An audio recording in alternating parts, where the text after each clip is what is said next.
Welcome aboard, friends. You're now tuned into Dark Harry. We're super excited to share today's story with you. What if Pugsley Addams became Harry's brother and they pranked Voldemort to death? Dark comedy. If you enjoy what we do here, the best way to support us is by liking, commenting, and subscribing. We read every comment. Ready? Let's go. Chapter 1. The boy who lived becomes an Addams. The night Albus Dumbledore left baby Harry Potter on the doorstep of 4, Privet Drive, he made a critical error in his calculations. A sudden gust of wind, perhaps guided by some mischievous supernatural force, lifted the small bundle and carried it several streets away before depositing it on an entirely different doorstep. This doorstep belonged to a house that shouldn't have been there at all, a Victorian mansion that seemed to materialize from nowhere overnight whenever the Addams family decided to visit London. The house, with its crooked spires and perpetual storm clouds overhead, had simply appeared between two ordinary brownstones, and none of the Muggles seemed to notice or care. "Mail's here early," grumbled Lurch as he opened the front door, expecting the morning newspaper. Instead, his bulging eyes landed on a small bundle wrapped in a blue blanket. A tuft of black hair and a curious lightning-shaped scar were visible on the baby's forehead. Lurch groaned, picking up the child with surprising gentleness in his massive hands. Inside the drawing room, Gomez Addams was enthusiastically fencing with a suit of armor while Morticia arranged a bouquet of thorny-stemmed roses. She had meticulously removed all the flowers and kept only the thorns. "Darling, you've nearly decapitated Sir Rustalot 3 times this morning. You're in rare form," Morticia said, her voice a sultry purr as she snipped the last remaining rosebud and dropped it into a waiting Venus flytrap. "I'm feeling inspired, cara mia." Gomez lunged forward, knocking the helmet clean off the suit of armor. "Must be something in the air tonight. The scent of adventure, mystery, potential catastrophe." "Mail," Lurch announced, entering the room with the baby held out in his massive hands. Morticia turned, one perfect eyebrow arching upward. "That doesn't look like the electric bill." Gomez bounded over, tossing his fencing foil aside where it embedded itself into the wall. "Great Scott, Tish! Someone's left us a baby." "How thoughtful," Morticia replied, taking the child into her arms. "We've been meaning to get Pugsley a playmate. Wednesday keeps using his toys for target practice." The baby's eyes fluttered open, brilliant green that seemed to glow in the dim light of the mansion. He didn't cry at the sight of the strange pale woman in black or flinch when Thing, a disembodied hand, scurried across the back of the sofa to get a better look. "He has your cousin Itt's fearlessness," Gomez observed, leaning in close. "And look at this delightful scar. Lightning-shaped. The mark of someone who's survived something terrible." "A survivor already," Morticia nodded approvingly. "He'll fit right in." Grandmama shuffled into the room, her wild gray hair standing in all directions. "I sensed a new presence in the house. Let me see the child." She adjusted her spectacles and peered at the baby. "This boy has powerful magic in him. Old magic. Death magic. Perfect." Gomez clapped his hands together. "We'll call you Harry. It says so right here on this letter." He plucked a sealed envelope that had been tucked into the blankets. "Harry Addams," Morticia tested the name. "It has a certain charm." "What does the letter say, Bubble?" Grandmama asked, already mixing something foul-smelling in a small cauldron she'd produced from her pocket. Gomez tore open the envelope and skimmed its contents, his expression growing more animated with each line. "Apparently, our new son is Harry Potter, the only known survivor of a killing curse cast by some dark wizard called Voldemort. His parents were murdered, he somehow defeated this Voldemort fellow as an infant, and now he's famous in the wizarding world. Murder, dark magic, and celebrity before his first birthday." Morticia cradled the child closer. "Gomez, I do believe we've been blessed." Little Harry giggled and reached up toward the chandelier, where a family of bats had begun their morning routine of hanging upside down for a nap.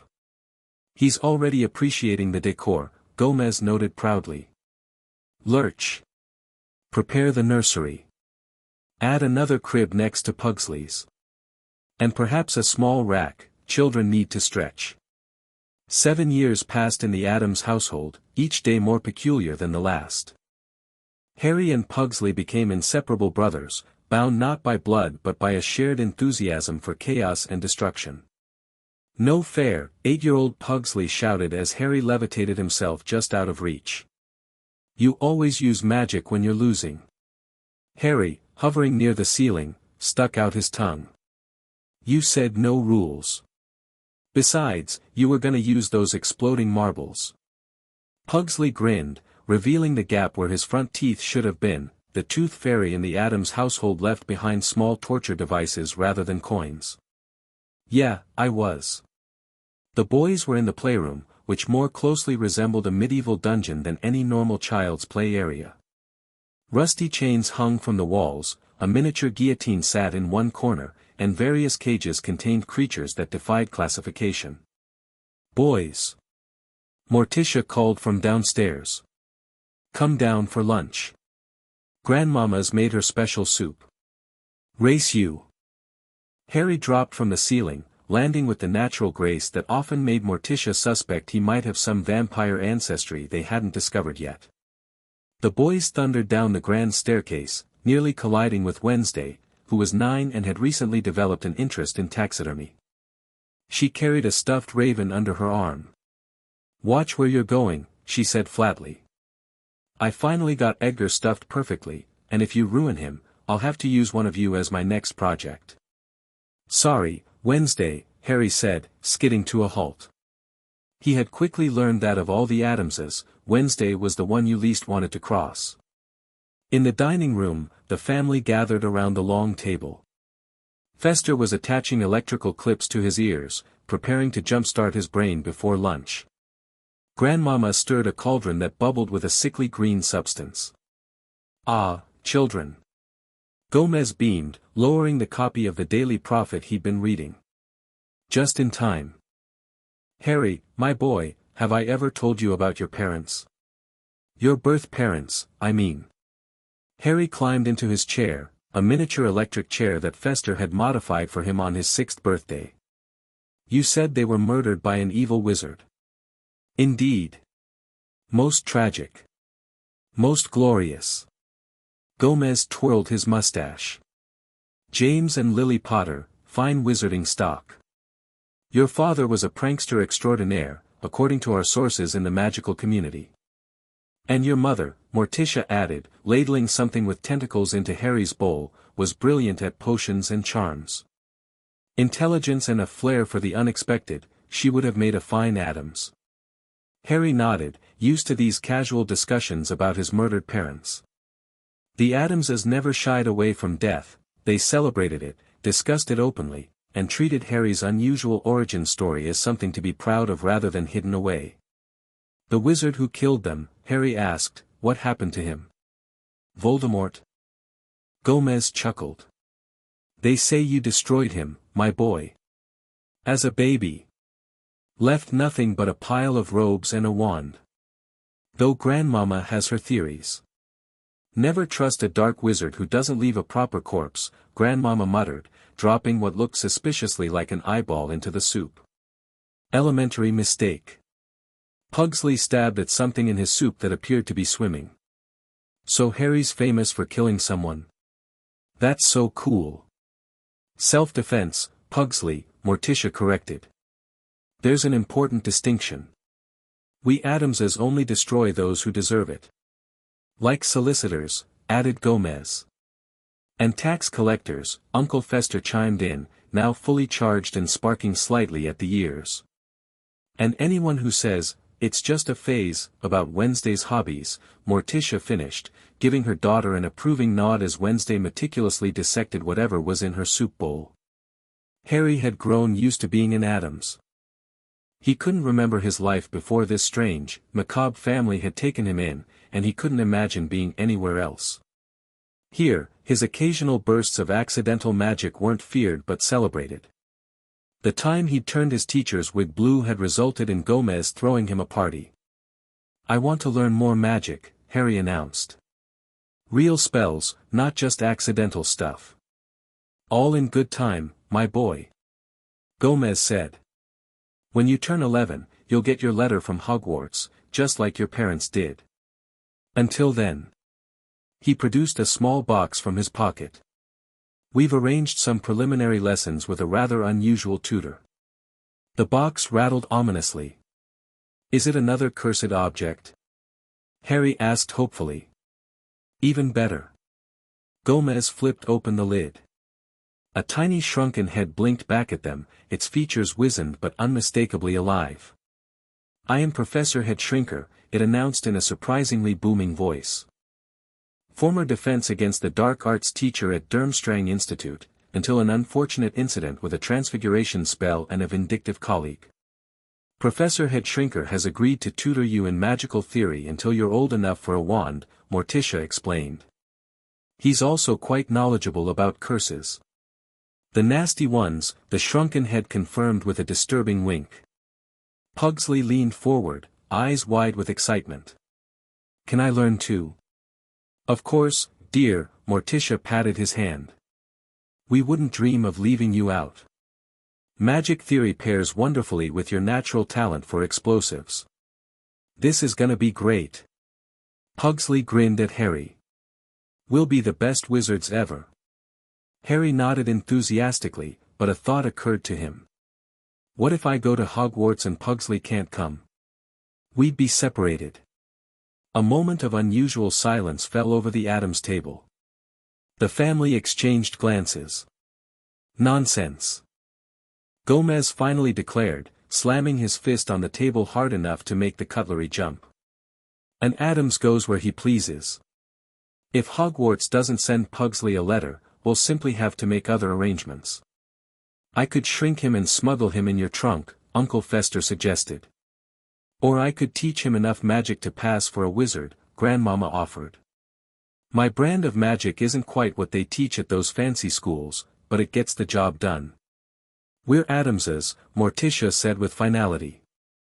And Addamses stay together, through curses, hexes, and educational bureaucracy. Harry and Pugsley exchanged grins across the table. Whatever happened, they would face it together, preferably with explosives. 3 years later, on Harry's 11th birthday, 2 owls swooped down the chimney during breakfast, each carrying a thick envelope sealed with wax. They're here. Gomez announced triumphantly, catching one letter as it fluttered toward the table. Hogwarts letters. 2. Morticia raised an eyebrow as she plucked the second letter from the air. How interesting. Harry and Pugsley abandoned their breakfast, some sort of purple porridge that occasionally whispered, and rushed to see.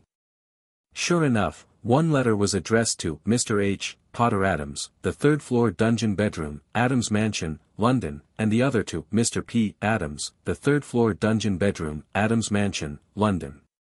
I got one too. Pugsley stared in disbelief. But I'm not. Perhaps more magical than we thought, Gomez said proudly. Open them, boys. Harry tore into his envelope, pulling out the heavy parchment inside. Dear Mr. Potter Addams, we are pleased to inform you that you have been accepted at Hogwarts School of Witchcraft and Wizardry. Pugsley ripped his open with equal enthusiasm, reading aloud, Dear Mr. Addams, due to your unique family circumstances and potential, we are pleased to extend an experimental invitation to attend Hogwarts School of Witchcraft and Wizardry under our new Magical Affinity Program. Magical Affinity Program? Wednesday looked up from where she'd been feeding her pet octopus, Aristotle. They made up a program just to let Pugsley in. It seems Headmaster Dumbledore has been monitoring our family, Morticia said, examining a separate note that had fallen from Pugsley's envelope.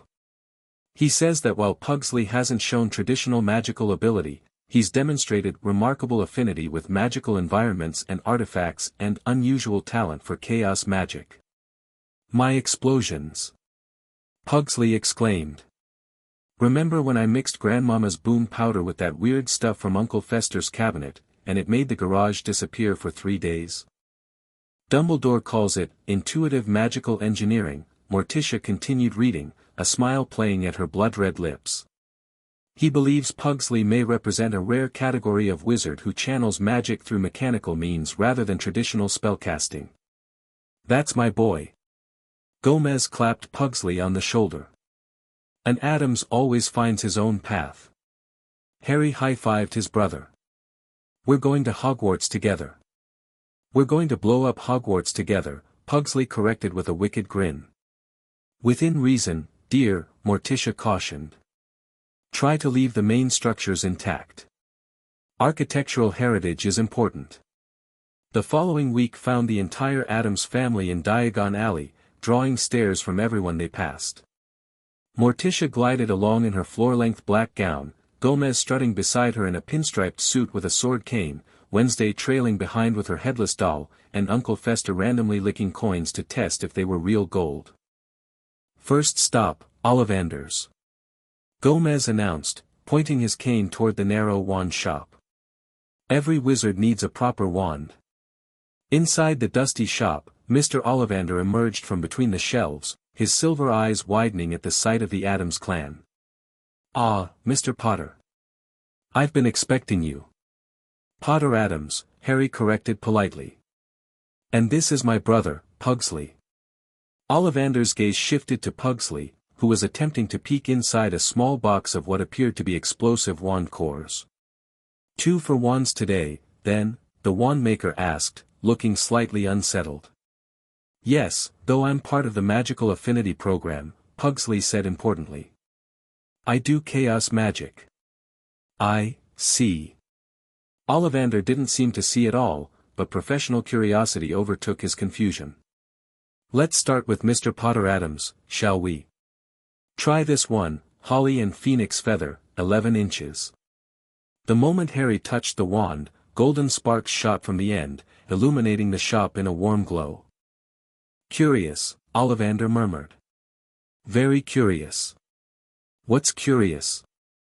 Gomez asked, examining a taxidermied owl on a shelf. The phoenix that gave the feather for this wand gave only one other. That wand belonged to he who must not be named. Voldemort? Harry asked, unafraid of the name. The Addamses had never taught him to fear words. Several customers browsing nearby gasped. Indeed, Ollivander whispered. I think we can expect great things from you, Mr. Potter Addams. After all, you know who did great things, terrible, yes, but great. How exciting. Morticia clasped her hands together. Harry, darling, your first magical connection to your would-be murderer. We must preserve this moment. She produced a camera from her handbag and took a photo of Harry holding the wand, while nearby shoppers looked on in horror. Now, for young Mr. Addams, Ollivander turned to Pugsley with a thoughtful expression. Chaos magic, you say? Let me think. He disappeared into the back of the shop and returned with a dusty case.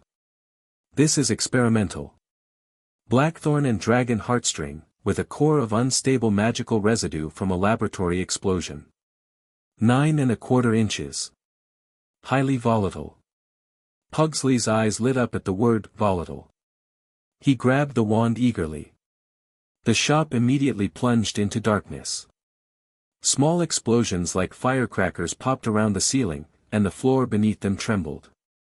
A display case shattered, and wand boxes flew off the shelves in perfect spiraling patterns. When the chaos subsided, Pugsley stood in the center of the destruction, his hair standing on end, a maniacal grin on his face, and the wand still clutched in his hand, now glowing faintly red. Perfect, Ollivander said weakly. That will be 14 galleons. Each.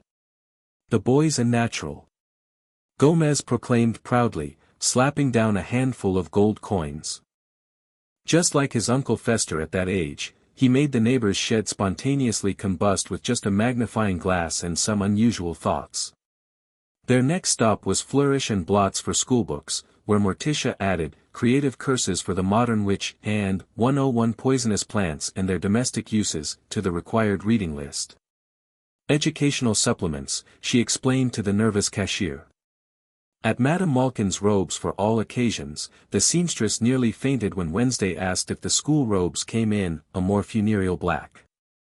"This is more of a cocktail party black," Wednesday complained. "I want burial black." "I'm not sure there's a difference, dear," the seamstress replied, pins held tremulously between her lips. "Amateur," Wednesday muttered.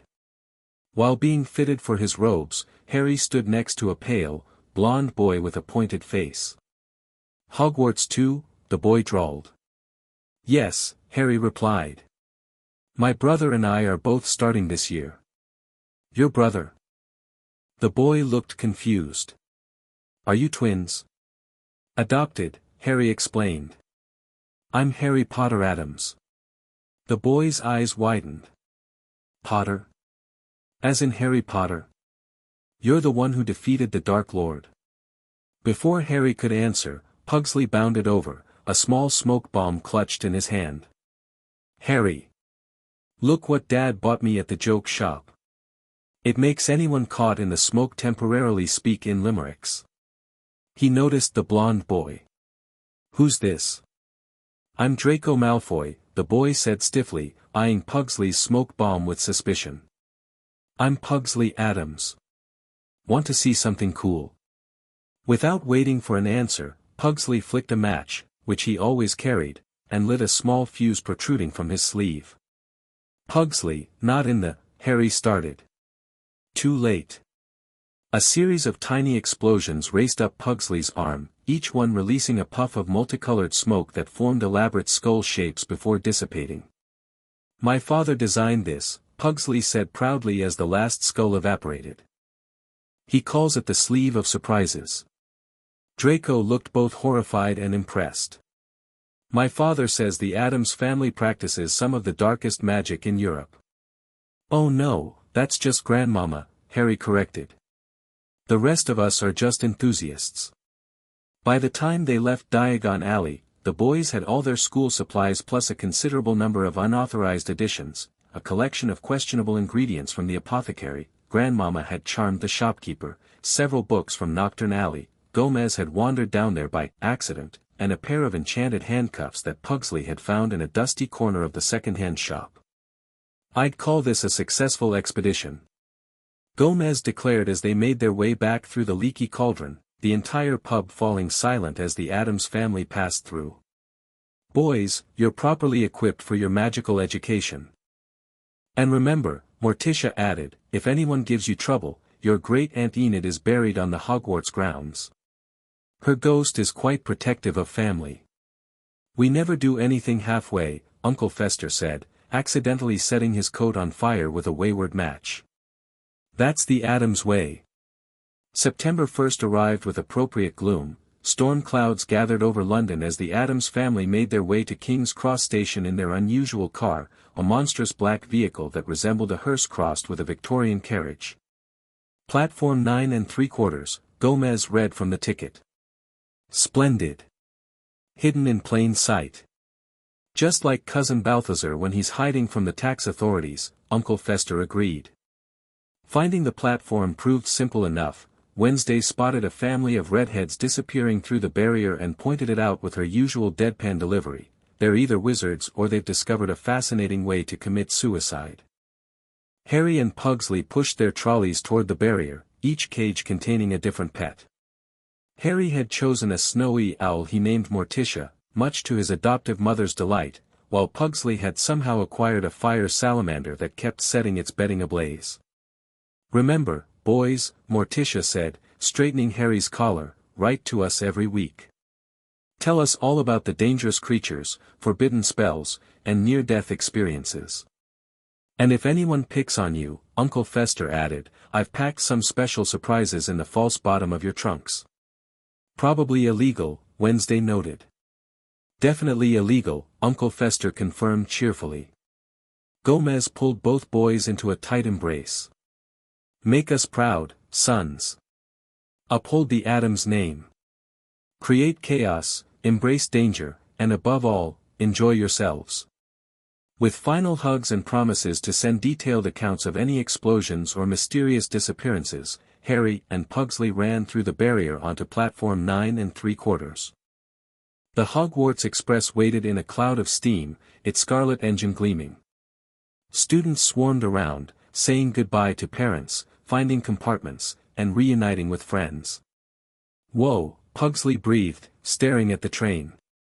"I wonder how much dynamite it would take to," later, Harry cut him off. "Let's find seats first." They loaded their trunks onto the train and found an empty compartment near the back.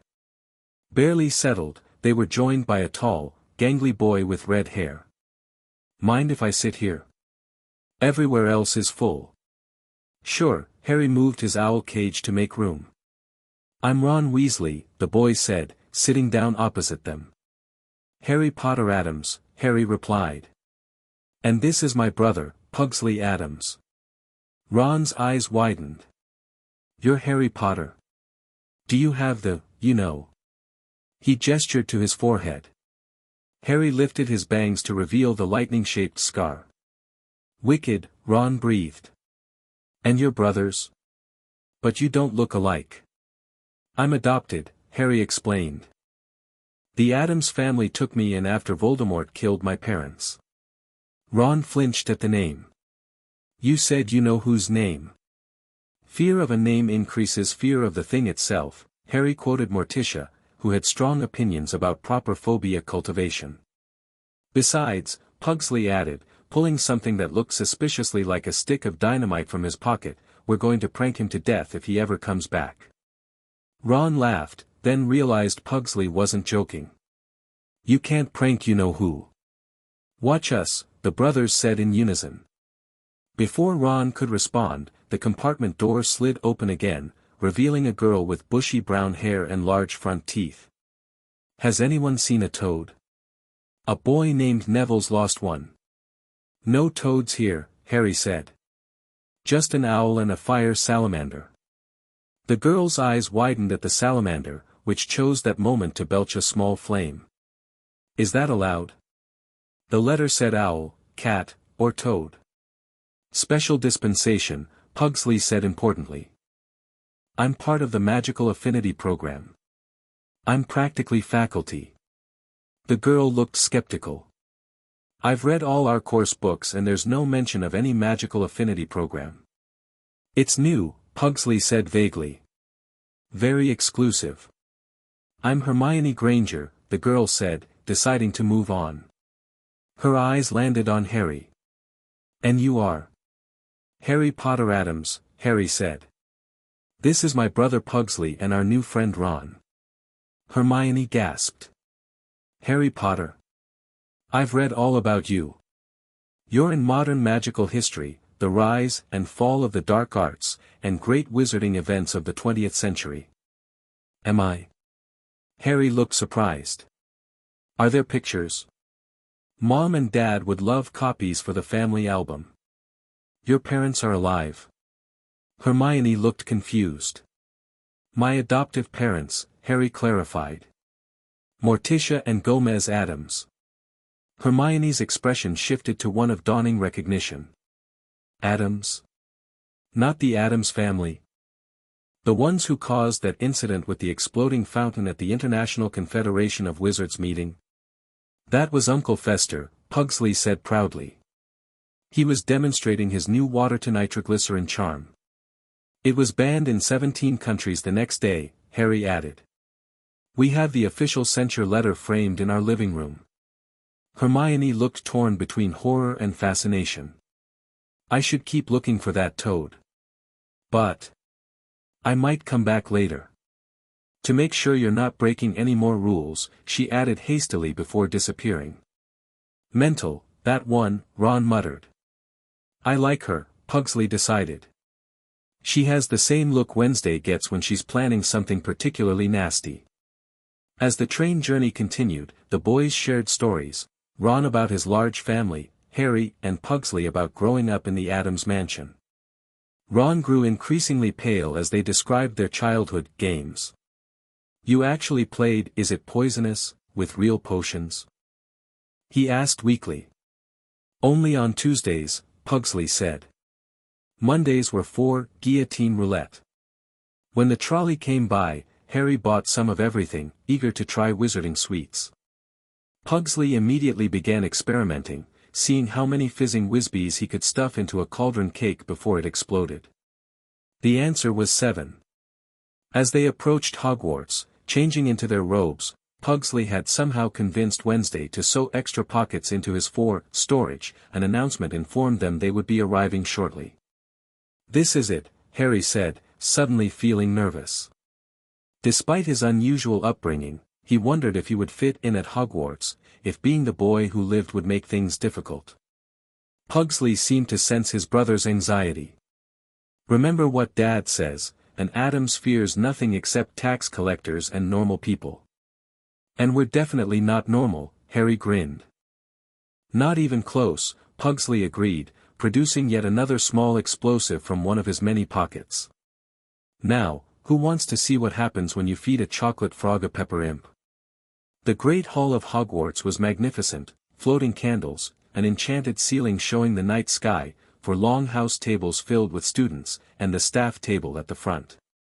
Harry and Pugsley stood among the first years, waiting to be sorted. Harry spotted Draco Malfoy from the robe shop, looking confident as he sneered at other students. Ron was shifting nervously from foot to foot. Professor McGonagall placed the sorting hat on a stool and explained the process. One by one, students were called forward. "Addams, Pugsley." Pugsley strutted forward, his walk reminiscent of Gomez's swagger. He sat on the stool, and McGonagall placed the hat on his head. The hat seemed to twitch uncomfortably. After nearly a minute of silent deliberation, it shouted, "Slytherin." The table decorated in green and silver applauded tentatively as Pugsley made his way over, already pulling something suspicious from his pocket as he sat down. More names were called. Hermione Granger became a Gryffindor, as did Neville Longbottom. Draco Malfoy was sorted into Slytherin before the hat barely touched his head. Finally, Potter Addams, Harry. Whispers broke out across the hall. "Potter? The Harry Potter?" Harry sat on the stool, and the hat dropped over his eyes. Said a small voice in his ear. "Difficult, very difficult. Plenty of courage, I see. Not a bad mind either. There's talent, oh yes, and a thirst to prove yourself. But there's something else, an unusual upbringing has shaped you in unique ways. You would do well in Slytherin with your brother." Harry gripped the edges of the stool. He'd heard about the houses from Ron and knew Slytherin's reputation. But Pugsley was there, and an Addams always valued family above all. "Slytherin would help you on the path to greatness," the hat continued. "My family already thinks I'm great," Harry thought back. "But I want to be with Pugsley." "Are you certain?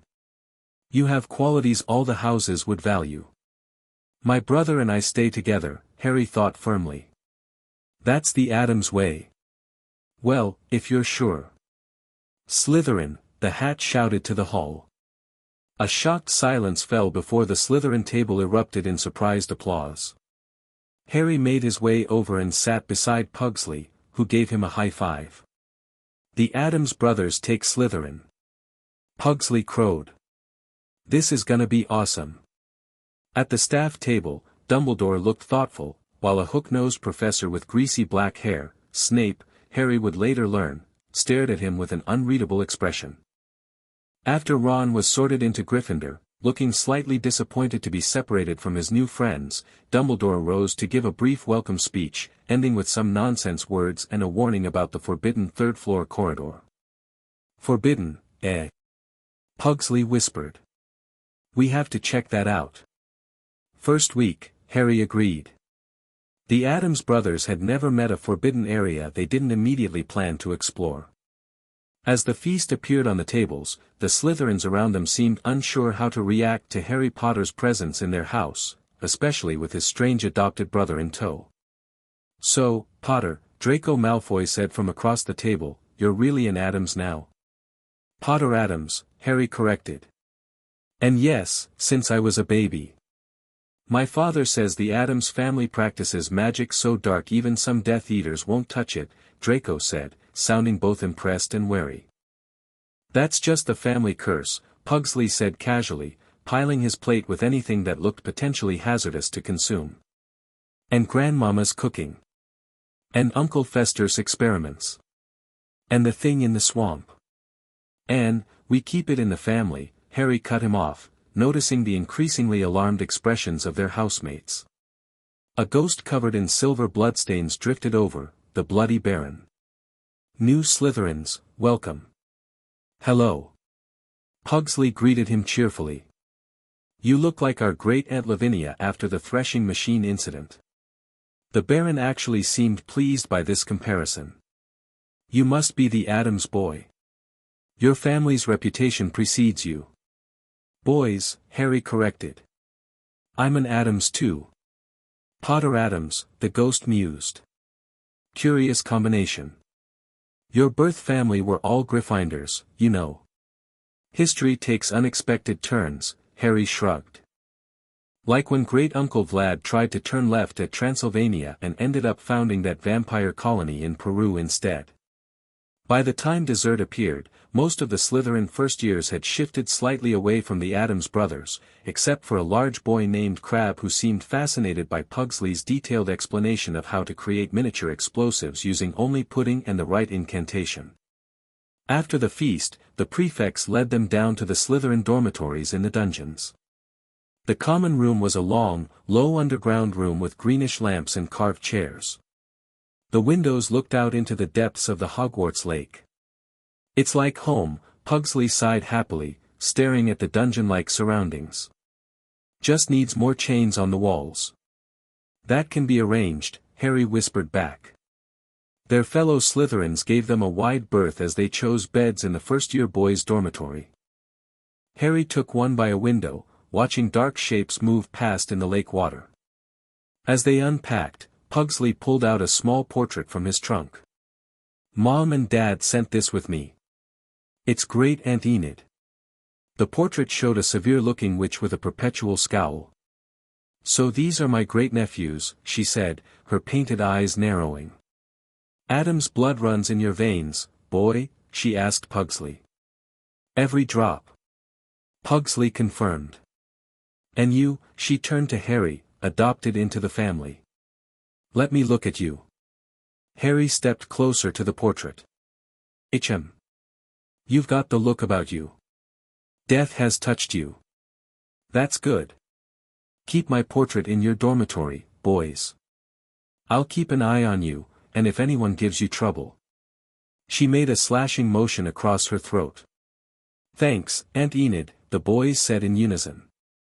Later, as they lay in their beds, Harry whispered across to Pugsley. "Think we'll like it here?" "Are you kidding? Dungeons, ghosts, forbidden corridors, and we're in the house everyone's afraid of." Pugsley grinned in the darkness. "It's perfect. Tomorrow we start classes," Harry mused. "I wonder what they'll be like." "I hope we get to make something explode," Pugsley said dreamily. Harry fell asleep smiling, thinking that whatever Hogwarts had in store for them, the Addams brothers would leave their mark on the school, possibly in scorch marks. Their first week at Hogwarts was eventful, to say the least. In Transfiguration, Professor McGonagall demonstrated turning her desk into a pig and back again. Transfiguration is some of the most complex and dangerous magic you will learn at Hogwarts, she warned the class. Pugsley's hand shot up. "Can we transfigure things into explosives?" McGonagall's lips thinned to a nearly invisible line. "No, Mr. Addams, we cannot." "What about transfiguring explosives into other explosives?" he pressed. 5 points from Slytherin for attempting to circumvent safety protocols before they've even been explained, McGonagall said sharply. By the end of the class, Harry had managed to turn his match into a needle. Pugsley had somehow turned his into a tiny, hissing fuse. Charms with Professor Flitwick was equally interesting. The tiny professor squeaked and fell off his stack of books when he read Harry's name during roll call. "Mr. Potter Addams," he exclaimed, climbing back up. "And Mr. Addams too. I had your great Aunt Enid in my class many years ago." Brilliant at curses, though we had to redecorate the classroom after that unfortunate incident with the chandelier. Pugsley beamed with family pride. In defense against the dark arts, Professor Quirrell turned out to be a nervous man with a ridiculous turban and a pronounced stutter. The classroom smelled strongly of garlic, which he claimed was to ward off a vampire he'd met in Romania. Mr. P. Potter Addams, Quirrell stammered during their first lesson. Our C celebrity. Tell me, what would you do if C confronted by a D-dark wizard? Depends on the wizard, Harry replied thoughtfully. My mom says the best defense is a good curse, preferably something that turns their internal organs into external organs. Quirrell's face paled considerably. But if it was Voldemort, Harry continued, ignoring the collective gasp from the class, Pugsley and I have a plan. A P-plan? Quirrell's stutter seemed to intensify. Show him, Pugs, Harry nodded to his brother. Pugsley pulled out a small notebook filled with elaborate diagrams of what appeared to be increasingly absurd death traps.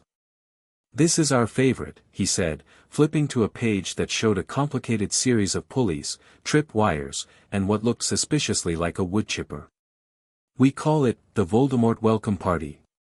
Several students leaned away from them, while Quirrell looked like he might faint. F5 P-points from Slytherin for disturbing imagery, he finally managed. Worth it, Pugsley whispered to Harry. Potions took place in the dungeons with Professor Snape, who was the head of Slytherin House. Despite this, he seemed to have a complicated reaction to Harry's presence. Ah, yes, he said softly during roll call, Harry Potter Addams. Our new celebrity. Several Slytherins snickered, but fell silent when Pugsley casually placed what appeared to be a vial of bubbling green liquid on his desk. You are here to learn the subtle science and exact art of potion making, Snape continued. I can teach you how to bottle fame, brew glory, even stopper death. Uncle Fester can do that last one, Pugsley whispered, a bit too loudly. Though usually he's the cause of death, not the stopper. Snape's black eyes fixed on Pugsley. Mr. Addams. Perhaps you would like to share what your uncle knows about the delicate art of potion making? Well, he says the best potions include at least one ingredient that could kill you, Pugsley replied cheerfully. And two that taste terrible. And something that glows in the dark. A surprised silence fell over the classroom. While your uncle's methodology is unorthodox, Snape said after a moment, he's not entirely incorrect about the dangers inherent in the most powerful brews. 5 points to Slytherin for family knowledge, however dubiously acquired. Harry and Pugsley exchanged surprised glances. They hadn't expected to earn points for Addams' family wisdom. Now, Snape turned to Harry, Potter Addams. What would I get if I added powdered root of asphodel to an infusion of wormwood? Harry brightened. The draft of living death. Grandmama makes it for Halloween parties. Last year Uncle Fester was out for 3 days. Snape's eyebrow rose slightly. And where would you look if I told you to find a bezoar? In the stomach of a goat, Harry answered promptly. We keep at least 6 in the medicine cabinet at home. Wednesday likes to practice with poisons. And what is the difference between monkshood and wolfsbane? They're the same plant, also called aconite, Harry said. Mom grows it in the garden. She says it adds a certain something to family dinners when certain relatives visit. Snape stared at Harry for a long moment, his expression unreadable. Well, he said finally, it seems living with the Addams family has provided you with a unique education. 10 points to Slytherin. The rest of the class stared in shock. Snape was notorious for rarely awarding points, even to his own house.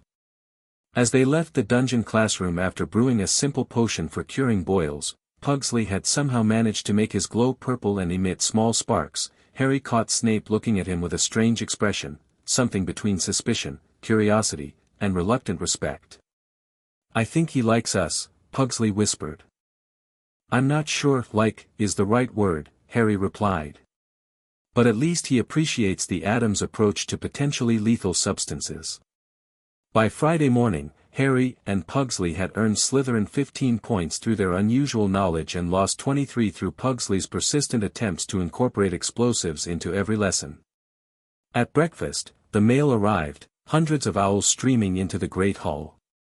A large, black owl with glowing red eyes landed in front of the brothers, carrying a package wrapped in what appeared to be funeral crepe paper. "It's from home," Pugsley said excitedly, recognizing the family owl, Socrates.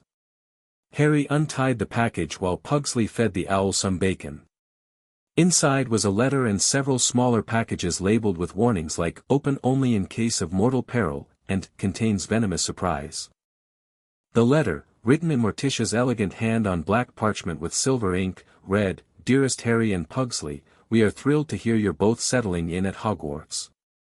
Slytherin House sounds perfectly dreadful, we couldn't be prouder. Uncle Fester is particularly impressed by Pugsley's enchanted fire salamander causing a small evacuation of your dormitory. The scorch marks add character to any room. We've sent along a few family heirlooms and necessities that might make your school experience more Addams-like. The small box with the skull and crossbones contains Grandmama's special cookies, guaranteed to cause mild hallucinations but excellent for making friends. The long, thin package is a set of cursed quills from the family vault. They occasionally write in blood instead of ink, but only on Thursdays. Wednesday misses you both terribly. She's taken to torturing her dolls twice as vigorously to compensate. She sends along a voodoo doll she made specially. It's not tied to anyone specific yet, so you can customize it as needed. Your father is currently engaged in a heated correspondence with the ministry about their restriction on bringing man-eating plants to boarding schools. He considers it discrimination against alternative gardening enthusiasts. As for the third-floor corridor you mentioned, it sounds fascinating. Investigate immediately and send details. If you encounter any three-headed dogs, remember they're particularly susceptible to harpsichord music and liver treats. All our love, Mother, Father, Wednesday, Uncle Fester, Grandmama, Lurch, and Thing. P.S. Thing stowed away in one of your trunks. Let us know when he turns up. Wait, Thing is here. Pugsley looked delighted, digging through his pockets. Thing was the family's pet disembodied hand, known for his helpfulness and ability to appear from unlikely places. We should check our trunks, Harry agreed. And look at these. He held up the cursed quills, admiring their raven feather design and slightly sinister aura. Draco Malfoy, sitting nearby, leaned over curiously. What are those? Family heirlooms, Harry explained. Cursed quills. Want to try one? Malfoy hesitated, torn between wanting to appear brave and justifiable caution about anything from the Addams family. They only write in blood on Thursdays, Pugsley assured him. It's Tuesday. I'll pass, Malfoy said stiffly. My father provides me with the finest eagle feather quills. Your loss, Harry shrugged, tucking the quills away. We'd better head to class. We've got our first flying lesson today. Flying. Pugsley's eyes lit up. Do you think they'll let me attach rockets to the broomstick? The flying lesson was held on the smooth, flat lawn opposite the Forbidden Forest. Slytherins shared the class with Gryffindors, who arrived looking nervous but excited. Harry spotted Ron and waved. Despite being in different houses, they'd maintained their friendship, often meeting in the library or Great Hall to trade stories and chocolate frog cards. Hey Ron. Harry called. Ready to fly? Born ready, Ron replied, though he looked a bit green. Fred and George say the school brooms are terrible, though. They start vibrating if you go too high, and some of them pull to the left. Pulling to the left isn't so bad, Pugsley commented. Uncle Fester's broom only flies upside down. Hermione Granger stood nearby, frantically reciting flying tips she'd memorized from a library book. Neville Longbottom listened attentively, clutching what appeared to be a glass ball filled with white smoke. What's that? Harry asked, pointing to the object. It's a remembrall, Neville explained. Gran sent it. It turns red when you've forgotten something. What if you've forgotten what you've forgotten? Pugsley asked philosophically. Before Neville could answer this existential question, Madame Hooch arrived. She had short, grey hair and yellow eyes like a hawk. "Well, what are you all waiting for?" she barked. "Everyone stand by a broomstick. Come on, hurry up." Harry glanced down at his broom. It was old and some of the twigs stuck out at odd angles. "Stick out your right hand over your broom," Madame Hooch instructed, "and say, 'Up.'" "Up," everyone shouted. Harry's broom jumped into his hand immediately. Pugsley's rose halfway, then shot sideways, knocking Malfoy in the shins before finally coming to his hand. "Sorry," Pugsley said, not looking sorry at all. "I think it likes me." Madame Hooch showed them how to mount their brooms without sliding off the end, walking up and down the rows correcting grips. Harry and Ron grinned at each other when she told Malfoy he'd been doing it wrong for years. "Now, when I blow my whistle, you kick off from the ground, hard," she said. "Keep your broom steady, rise a few feet, and then come straight back down by leaning forward slightly. On my whistle, 3, 2, but Neville, nervous and jumpy, pushed off before the whistle touched Madame Hooch's lips. "Come back, boy," she shouted, but Neville was rising straight up like a cork shot out of a bottle. Harry saw his scared white face look down at the ground falling away, saw him gasp, slip sideways off the broom and, without thinking, Harry mounted his own broom and kicked off. Wind rushed through his hair as he soared upward, his robes whipping out behind him. A strange exhilaration filled him, this felt natural, like something he was born to do. He pulled his broomstick up a little to gain altitude and then shot toward Neville, who was now falling from 20 feet in the air. "Hang on!" Harry shouted, maneuvering beneath the plummeting boy. With a grunt of effort, he managed to catch Neville by the back of his robes, the sudden weight nearly pulling him off his own broom. "I can't hold him for long," Harry called down, struggling to stay airborne. "Incoming!" Pugsley's voice rang out.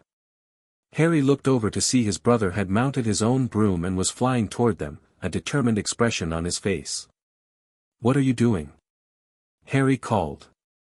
"Trust me."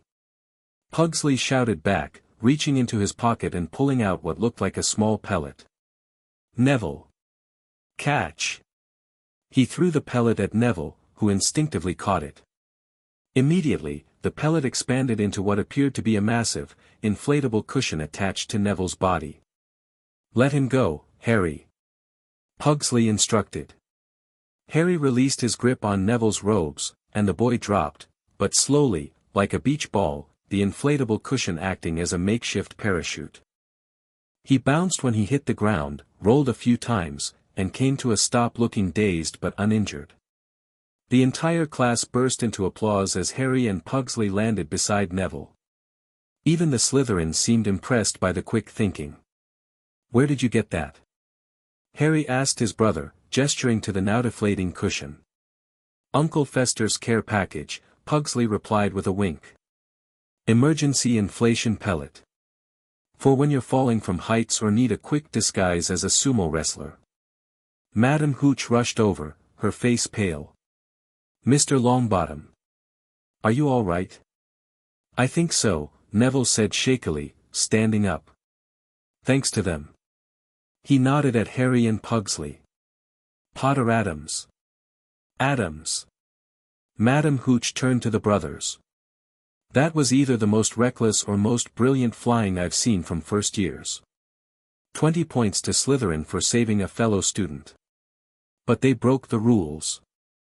Malfoy protested. "You said not to fly without permission. Would you prefer Mr. Longbottom with a broken neck, Mr. Malfoy?" Madame Hooch asked sharply. Malfoy fell silent, though he glared at the brothers. As they returned to their places in line, Harry noticed something glinting in the grass. Neville's remembrall had fallen out of his pocket during the ordeal. He picked it up and handed it back to Neville. "Thanks, Harry," Neville said, pocketing the glass ball. "And thanks for saving me. Both of you." "No problem," Harry smiled. "Adamses are good in a crisis." Usually because we caused it, Pugsley added cheerfully. The rest of the flying lesson proceeded without incident, though Madame Hooch kept a close eye on the brothers, occasionally shaking her head in disbelief at their natural flying abilities. As they walked back to the castle afterward, Ron caught up with them. "That was brilliant. The way you flew, Harry, you're a natural. And that inflatable thing, Pugsley, genius. We've been practicing emergency maneuvers since we were kids," Harry explained. "Uncle Fester used to throw us off the roof to teach us how to fall properly." "Into a swimming pool, right?" Ron asked hopefully. "Sometimes," Pugsley said vaguely. "Other times onto the concrete. Depends if Grandmama remembered to cast the cushioning charm." Ron looked horrified, but before he could respond, a stern voice interrupted. "Potter Addams. Addams." They turned to see Professor McGonagall striding toward them, her expression unreadable. "Oh," Ron muttered. "Good luck, guys." But to their surprise, McGonagall wasn't angry. "I saw what happened from my office window," she said. "Quick thinking and excellent flying skills, both of you. Professor Snape will be informed of your heroics." As she walked away, Harry and Pugsley exchanged confused glances. "Are we in trouble or not?" Pugsley wondered. "With our family, it's sometimes hard to tell the difference," Harry replied with a grin. That evening, during dinner in the Great Hall, Professor Snape approached the Slytherin table, his black robes billowing behind him. "Potter Addams, Addams," he said, his voice low and silky. "Come with me." The brothers exchanged glances, wondering if they were about to be punished after all. They followed Snape out of the Great Hall and down to the dungeons, finally stopping outside his office. Inside was an older student Harry recognized as Marcus Flint, captain of the Slytherin Quidditch team. "These are the boys I mentioned," Snape said to Flint. "Potter Addams has natural flying ability, and the Addams boy has creative problem-solving skills." Flint looked them up and down skeptically. "They're just first years. First years who managed to prevent a serious injury through quick thinking and exceptional flying," Snape countered. Madame Hooch was impressed. "We need a seeker," Flint mused, eyeing Harry. "And having someone with creative solutions might give us an edge." "I'm not suggesting you break any rules," Snape said silkily, though his expression suggested otherwise. "But Slytherin has won the House Cup 6 years running. I would be disappointed if that tradition ended." "What's Quidditch?" Harry asked, confused by the conversation. Flint's jaw dropped. "You don't know what Quidditch is?" "The Addams family prefers more dangerous sports," Pugsley explained. "Like explosive croquet and guillotine tennis." Snape pinched the bridge of his nose. "Flint, explain Quidditch to Potter Addams. And as for you, Addams." He turned to Pugsley. "While first years aren't normally allowed on the team, Professor Dumbledore has suggested that your unique talents might be put to use as a team strategist. I get to design plays." Pugsley's eyes lit up with dangerous enthusiasm. "Within the rules," Snape emphasized. "Mostly. This is going to be awesome." Pugsley exclaimed, already pulling out his notebook. "I've been thinking about combining bludgers with small controlled explosions." "Perhaps we should save that discussion for practice," Snape cut him off hastily. "Flint will let you know when the next session is scheduled. And remember, this arrangement is unusual. First years aren't normally allowed their own broomsticks, but I will speak with the headmaster about making an exception." As they left Snape's office, Harry and Pugsley could hardly contain their excitement. "Wait until we write home," Harry said. "Mom and Dad will be thrilled." "Especially about the explosives part," Pugsley agreed. "Uncle Fester will want to contribute ideas." "Just try not to kill anyone during practice," Harry cautioned. "At least not on our team." "No promises," Pugsley grinned, flipping through his notebook to a fresh page. "But I'll aim for severely maimed rather than fatality." Harry laughed, throwing an arm around his brother's shoulders. Their first week at Hogwarts had been eventful, and it seemed things were only going to get more interesting. The weekend brought an unexpected development. As Harry and Pugsley were exploring the castle, they decided to investigate the forbidden third-floor corridor their mother had specifically instructed them to check out. "It's probably just blocked off for renovations or something," Harry said as they climbed the marble staircase to the third floor. "But we should at least take a look." "I hope it's something dangerous," Pugsley said hopefully. "Like a pit of venomous snakes or a collection of cursed artifacts." They reached the corridor in question and found it deserted. At the end was a door, locked, as they discovered when they tried the handle. "Locked doors are just unopened opportunities," Pugsley quoted their father, pulling out what appeared to be a skeleton key made of actual bone. "Uncle Fester's universal lock pick. Made from the pinky finger of a famous burglar." Before he could use it, Hermione Granger's voice came from behind them. "What are you two doing here? This corridor is forbidden." They turned to see Hermione standing with her hands on her hips, a disapproving frown on her face. "We're exploring," Harry explained. "Family tradition." "You're going to get in trouble and lose points for Slytherin," Hermione warned. "Only if we get caught," Pugsley pointed out. "Which we wouldn't have if you hadn't shown up." "What are you doing here anyway?" Hermione blushed slightly. I was curious too. But I decided it was against the rules and was just leaving when I saw you." "Well, since you're here," Harry grinned, "want to see what's behind the door?" Hermione looked torn between her respect for rules and her natural curiosity. We really shouldn't." "Life's more fun with a little shouldn't," Pugsley said, inserting the bone key into the lock. It clicked open with surprising ease. The three of them exchanged glances before Harry pushed the door open. What they saw made them freeze in place. A gigantic three-headed dog filled the space from floor to ceiling. All three heads were awake, 6 eyes staring at them, 3 noses twitching in their direction, 3 mouths dripping saliva from yellowish fangs. "Whoa," Pugsley breathed, sounding impressed rather than terrified. "It's like cousin Itt after a bad haircut and multiplication spell." The dog growled, all 3 heads in unison. "Close the door," Hermione whispered urgently. "Close it now."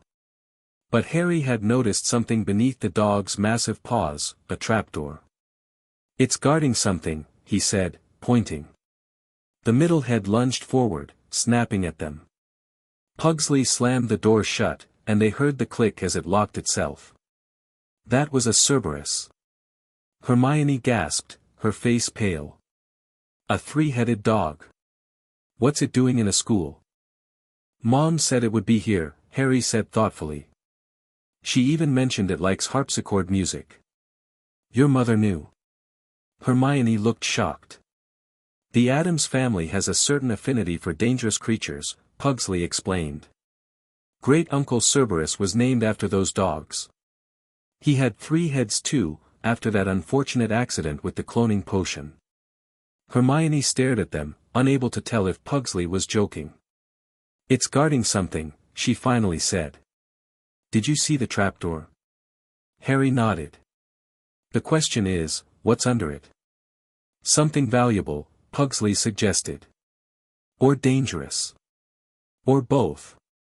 "We should tell a teacher," Hermione insisted. "Or," Harry countered, "we could figure it out ourselves." Hermione looked scandalized. "That's a dangerous creature. And it's clearly there for a reason." "Exactly," Pugsley agreed enthusiastically. "The best secrets are protected by danger. It's probably a treasure or a weapon or a portal to another dimension." "You two are impossible," Hermione huffed. "I'm leaving before we're caught breaking rules." As she turned to go, Harry called after her, "Hermione, wait. Please don't tell anyone. We're just curious." She hesitated. "I won't tell if you promise not to go back there without a plan. That thing could have eaten us." "We'll bring a harpsichord next time," Pugsley assured her. "Or at least a kazoo." Despite herself, Hermione cracked a small smile. "You're both completely mad, you know that." "Family trait," the brothers said in unison. As they made their way back to their common rooms, Harry's mind was racing. A three-headed dog guarding a trapdoor, it had to be something important. And somehow, his adoptive mother had known about it. "We should write to Mom and Dad," he suggested to Pugsley. "They might know more about what's hidden there." "And ask them to send a harpsichord," Pugsley added. "Or maybe Uncle Fester's tranquilizer darts. The ones he uses on the postman when he's feeling antisocial." Harry nodded, already composing the letter in his head. Whatever was beneath that trapdoor, the Addams brothers were determined to find out, preferably with explosives, if Pugsley had anything to say about it. Their letter home received a prompt response, delivered by the family's black owl during breakfast the next morning. "Darling boys, how delightful to hear about your encounter with the Cerberus. Your father is positively green with envy, he's always wanted to wrestle a three-headed dog. Perhaps during Parents' Weekend. As for what it might be guarding, we have our suspicions. Your grandmama's crystal ball has been showing visions of a small, red stone that brings wealth and immortality. The Philosopher's Stone, created by Nicholas Flamel. Not particularly interesting to us Addamses, immortality takes the fun out of funerals, but apparently quite sought after by others. Regarding your new positions with the Quidditch team, marvelous news. Your father is sending his old broom, a clean sweep 3 with some special modifications. The fanged tail twigs might be against regulations, but they do discourage close pursuit. Pugsley, dear, your Uncle Fester is thrilled about your strategic role and has included some designs for what he calls bludger enhancements. They may be slightly illegal in 17 countries, so discretion is advised. On the matter of your potions professor, Severus Snape was indeed at school with Harry's birth parents. Your father did some digging, literally. We had to exhume Great Aunt Cordelia to ask her ghost some questions, and discovered there was quite the complicated history there. Approach with caution but respect, those who understand the darker arts often make the most interesting allies. Wednesday has started a collection of Hogwarts memorabilia, for when you return. So far it includes several species of poisonous spiders native to Scotland and what appears to be a cursed tea cozy she won in a duel with the neighbor's child. The child is fine, merely speechless for the past week. Do keep us informed of your progress with the third-floor mystery. And remember, if confronted by authorities, deny everything and claim temporary possession by ancestral spirits. Works every time. With love and mild explosives, Mother and Father. P.S. Thing sends his regards. Has he revealed himself yet? Harry looked up from the letter. They think it's the Philosopher's Stone under the trapdoor. What's that? Pugsley asked, mouth full of sausage. A stone that can turn metal into gold and produces the elixir of life, makes you immortal, Harry explained, remembering stories grandmama had told them. Immortality sounds boring, Pugsley declared. Who wants to live forever? You'd run out of things to explode. But why hide it at Hogwarts? Harry wondered. Unless someone's trying to steal it. Ooh, a heist. Pugsley's eyes lit up. Can we steal it first? Just to prove we could. I don't think we should steal it, Harry said slowly. But maybe we should make sure no one else does either. Their plotting was interrupted by the arrival of 2 long, thin packages carried by 6 screech owls. The parcels were dropped in front of Harry and Pugsley, sending Pugsley's plate of sausages flying into Malfoy's lap. Watch it, Addams. Malfoy snapped, brushing greasy sausages from his robes. Sorry, Draco, Pugsley said insincerely, more interested in the package. A note was attached to the front, do not open these at the table. They contain your new Nimbus 2000s, commissioned by Professor Severus Snape. Meet Flint at the Quidditch pitch at 7 o'clock tonight for your first practice session. P.S. The red switch activates the special features. Don't press it indoors. We mean it. Uncle Fester, Nimbus 2000s. Harry whispered. That's the fastest model yet. And Uncle Fester added, special features, Pugsley added with glee. I bet they shoot flames or something. They carried their packages out of the hall, intending to unwrap them in private, but found their way blocked by Crabbe and Goyle, who were acting on Malfoy's orders to examine the packages. Those are broomsticks, Malfoy said, a mixture of jealousy and spite in his voice. First years aren't allowed them. They're not just any broomsticks, Pugsley replied. They're Nimbus 2000s. With modifications.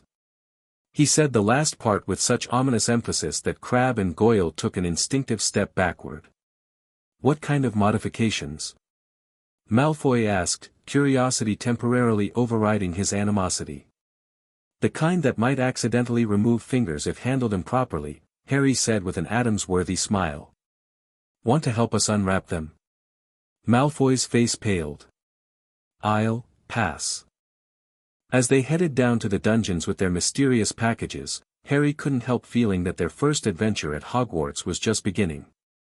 Between the mysterious Philosopher's Stone, their new positions on the Quidditch team, and whatever explosive surprises Uncle Fester had incorporated into their broomsticks, life at Hogwarts was shaping up to be exactly the kind of dangerous, exciting experience the Addams family had always prepared them for. You know what, Pugs? Harry said as they reached the entrance to the Slytherin common room. I think we're going to like it here. Like it? Pugsley grinned maniacally.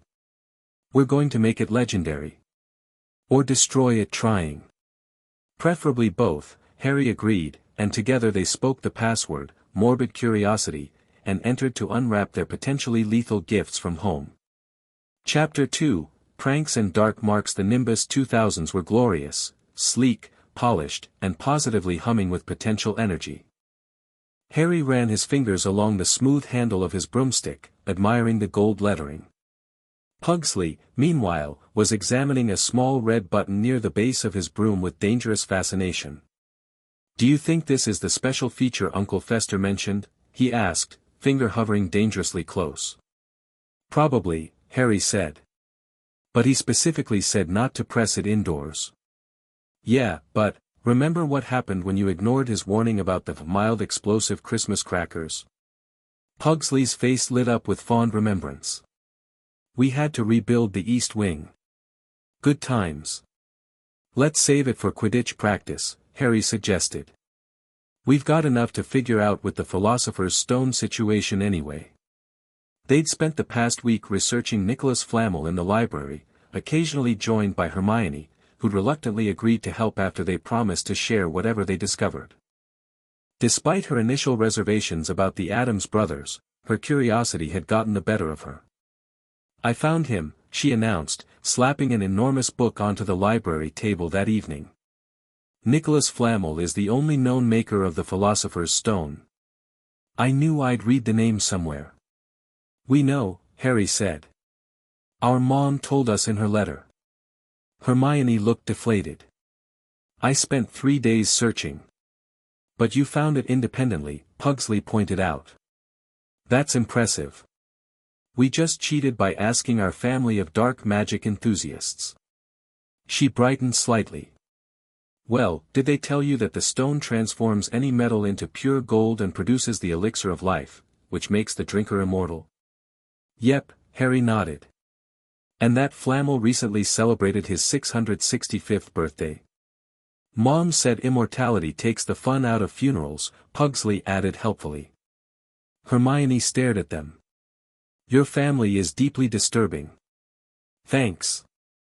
The brothers replied in unison, taking it as a compliment. So someone's trying to steal the stone, Harry concluded. And Dumbledore brought it here for protection. But who would be desperate enough to break into Hogwarts? Hermione wondered. Harry and Pugsley exchanged meaningful looks. Voldemort, they said together. Hermione flinched at the name. But he's gone. You defeated him, she said, pointing at Harry.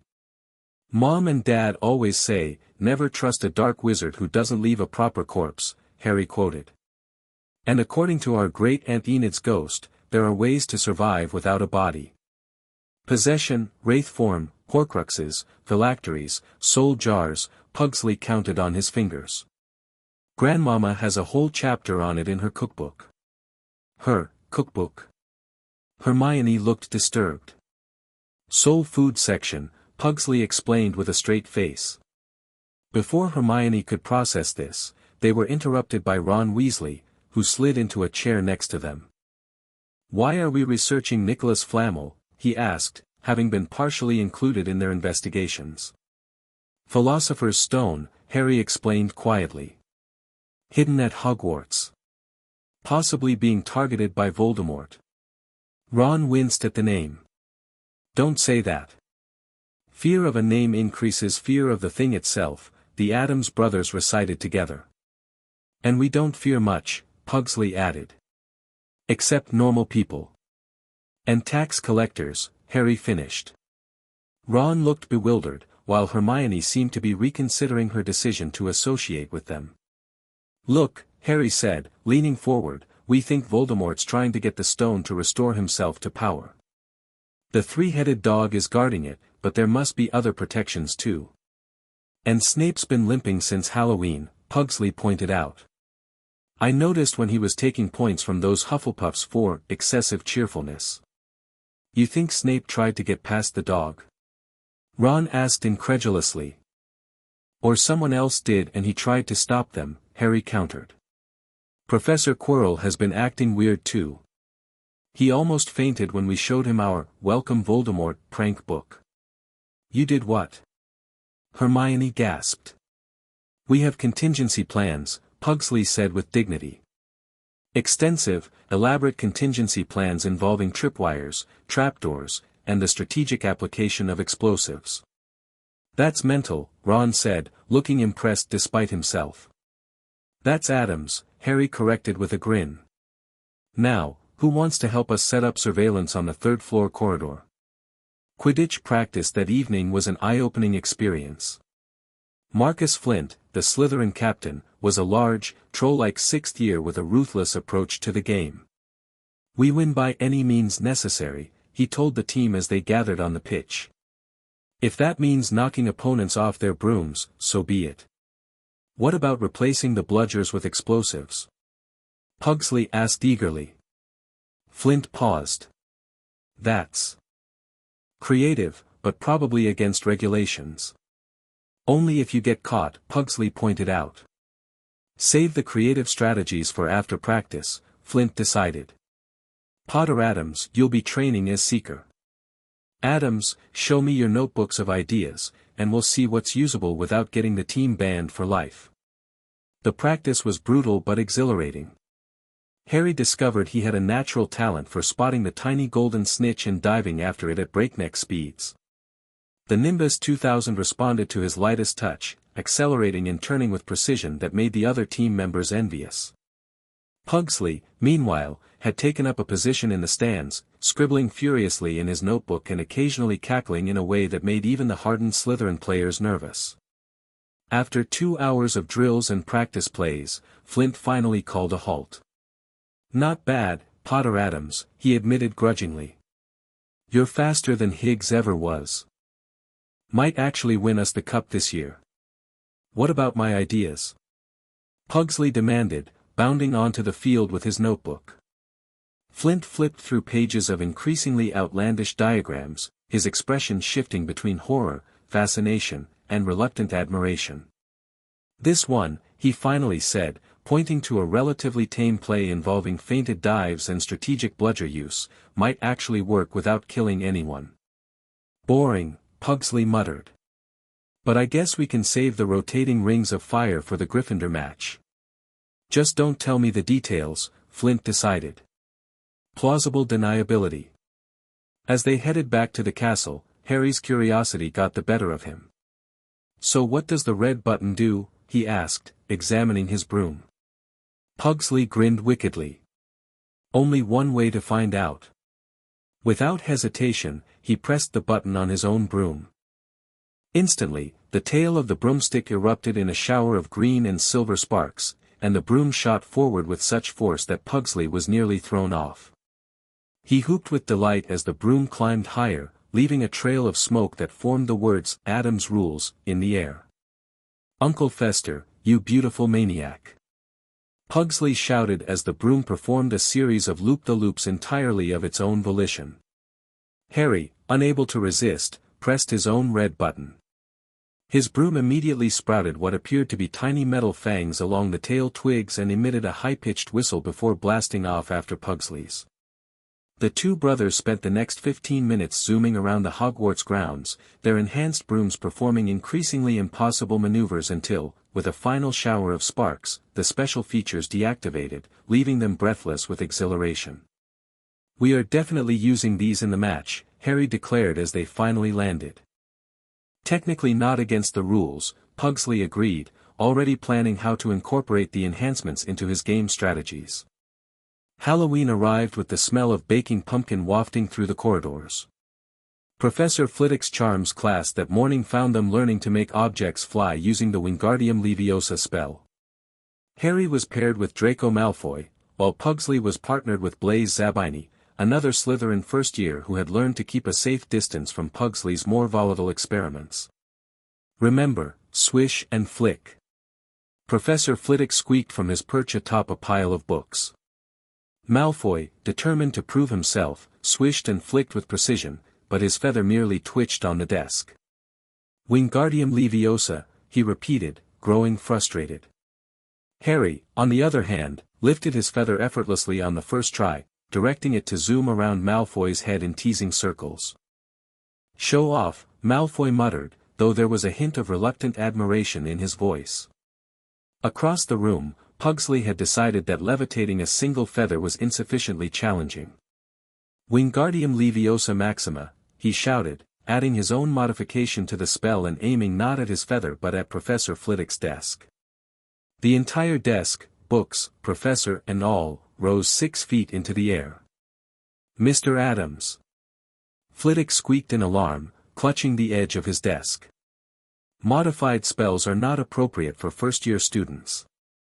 Put me down at once." "Sorry, Professor," Pugsley said, lowering the desk carefully. "I just thought, why stop at feathers when furniture is so much more interesting?" 5 points from Slytherin for unauthorized spell modification, Flitwick said, straightening his robes. "And 5 points to Slytherin for exceptional charm work, however inappropriately applied." Later that evening, the Halloween feast was in full swing in the Great Hall. Thousands of bats fluttered from the walls and ceiling while more swooped over the tables, making the candles and the pumpkins stutter. "This reminds me of home," Harry said appreciatively, helping himself to a baked potato. "Though Mom's pumpkins usually have real faces. And they scream when you cut them," Pugsley added nostalgically. "I miss that." Their reminiscing was interrupted by Professor Quirrell, who came sprinting into the hall, his turban askew and terror on his face. "Troll," he gasped, reaching Professor Dumbledore's chair. "In the dungeons, thought you ought to know." He then sank to the floor in a dead faint. The hall erupted in panic. Dumbledore set off several purple firecrackers from his wand to silence the room and instructed prefects to lead their houses back to their dormitories. "But our dormitory is in the dungeons," Malfoy protested as the Slytherin prefect began gathering first years. "Change of plan," the prefect announced. "Slytherins, remain in the Great Hall until further notice." Harry grabbed Pugsley's arm. "Hermione," he whispered urgently. "She wasn't at the feast. She's been in the bathroom crying all afternoon after Ron said something stupid in herbology. She doesn't know about the troll," Pugsley realized. "This is perfect." "Perfect?" Harry raised an eyebrow. "For a heroic rescue," Pugsley clarified, already heading for the door. "Plus, I've always wanted to see a mountain troll up close. Grandmama says their toenails are incredibly useful in certain potions." Harry hesitated only a moment before following his brother, slipping away from the Slytherin group unnoticed in the confusion. They hurried through the deserted corridors, the sound of their footsteps echoing off the stone walls. As they rounded a corner toward the girls' bathroom, they caught a whiff of something foul, a mixture of old socks and unwashed public toilet. And then they heard it, a low grunting and the shuffling of enormous feet. At the end of the passage, they spotted it, 12 feet tall, granite-gray skin, a lumpy body like a boulder, and a small head perched on top like a coconut. It was dragging a massive wooden club along the floor. Magnificent, Pugsley breathed, eyes wide with admiration. I wonder if it's flammable. Focus, Pugs, Harry hissed. We need to get to Hermione before it does. Too late, the troll was entering a doorway to their left. They crept closer and realized with horror that it was the girls' bathroom. A high, petrified scream echoed from inside. Hermione, they shouted together, rushing forward. The bathroom was a scene of chaos. Sinks ripped from the walls, water spraying everywhere, and Hermione Granger shrinking against the opposite wall, looking as if she was about to faint. The troll was advancing on her, knocking sinks off the walls as it went. Distract it! Harry shouted, grabbing a tap and throwing it against the wall. The troll stopped, blinking stupidly, then turned its ugly snout toward Harry, deciding he was the more interesting target. Hey, ugly! Pugsley yelled, rummaging in his pockets and producing what appeared to be a small firecracker. Catch! He tossed it at the troll's feet, where it exploded with a surprisingly loud bang. And a flash of purple smoke. The troll staggered backward, confused but unhurt. We need something bigger, Harry said, dodging as the troll swung its club at him. I've got just the thing, Pugsley declared, pulling a larger, more ominous-looking device from inside his robes. Uncle Fester's troll tamer. Stand back. Where do you keep all these things?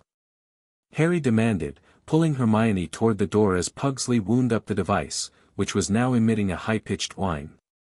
Undetectable extension charm on all my pockets, Pugsley explained. Grandmama set it up. Fire in the hole. He hurled the device, which attached itself to the troll's club with a squelching sound. There was a moment of silence, then the club began to vibrate violently. The troll, bewildered, tried to shake it off, but the club was now spinning like a propeller, lifting the confused creature several feet off the ground. Duck! Pugsley shouted, diving behind an overturned stall. Harry pulled Hermione down just as the club, and troll, crashed through the bathroom ceiling, leaving a gaping hole through which they could see straight up to the night sky. Silence fell, broken only by the distant, fading bellows of the airborne troll. That, Pugsley said proudly, was Plan T for troll. The T can also stand for trajectory or temporarily airborne. You could have killed it. Hermione gasped, emerging from behind the ruins of a bathroom stall, her face pale but her eyes wide with astonishment. Nah, Pugsley waved dismissively. Trolls have really thick skulls. It'll probably land somewhere in the Forbidden Forest with a headache.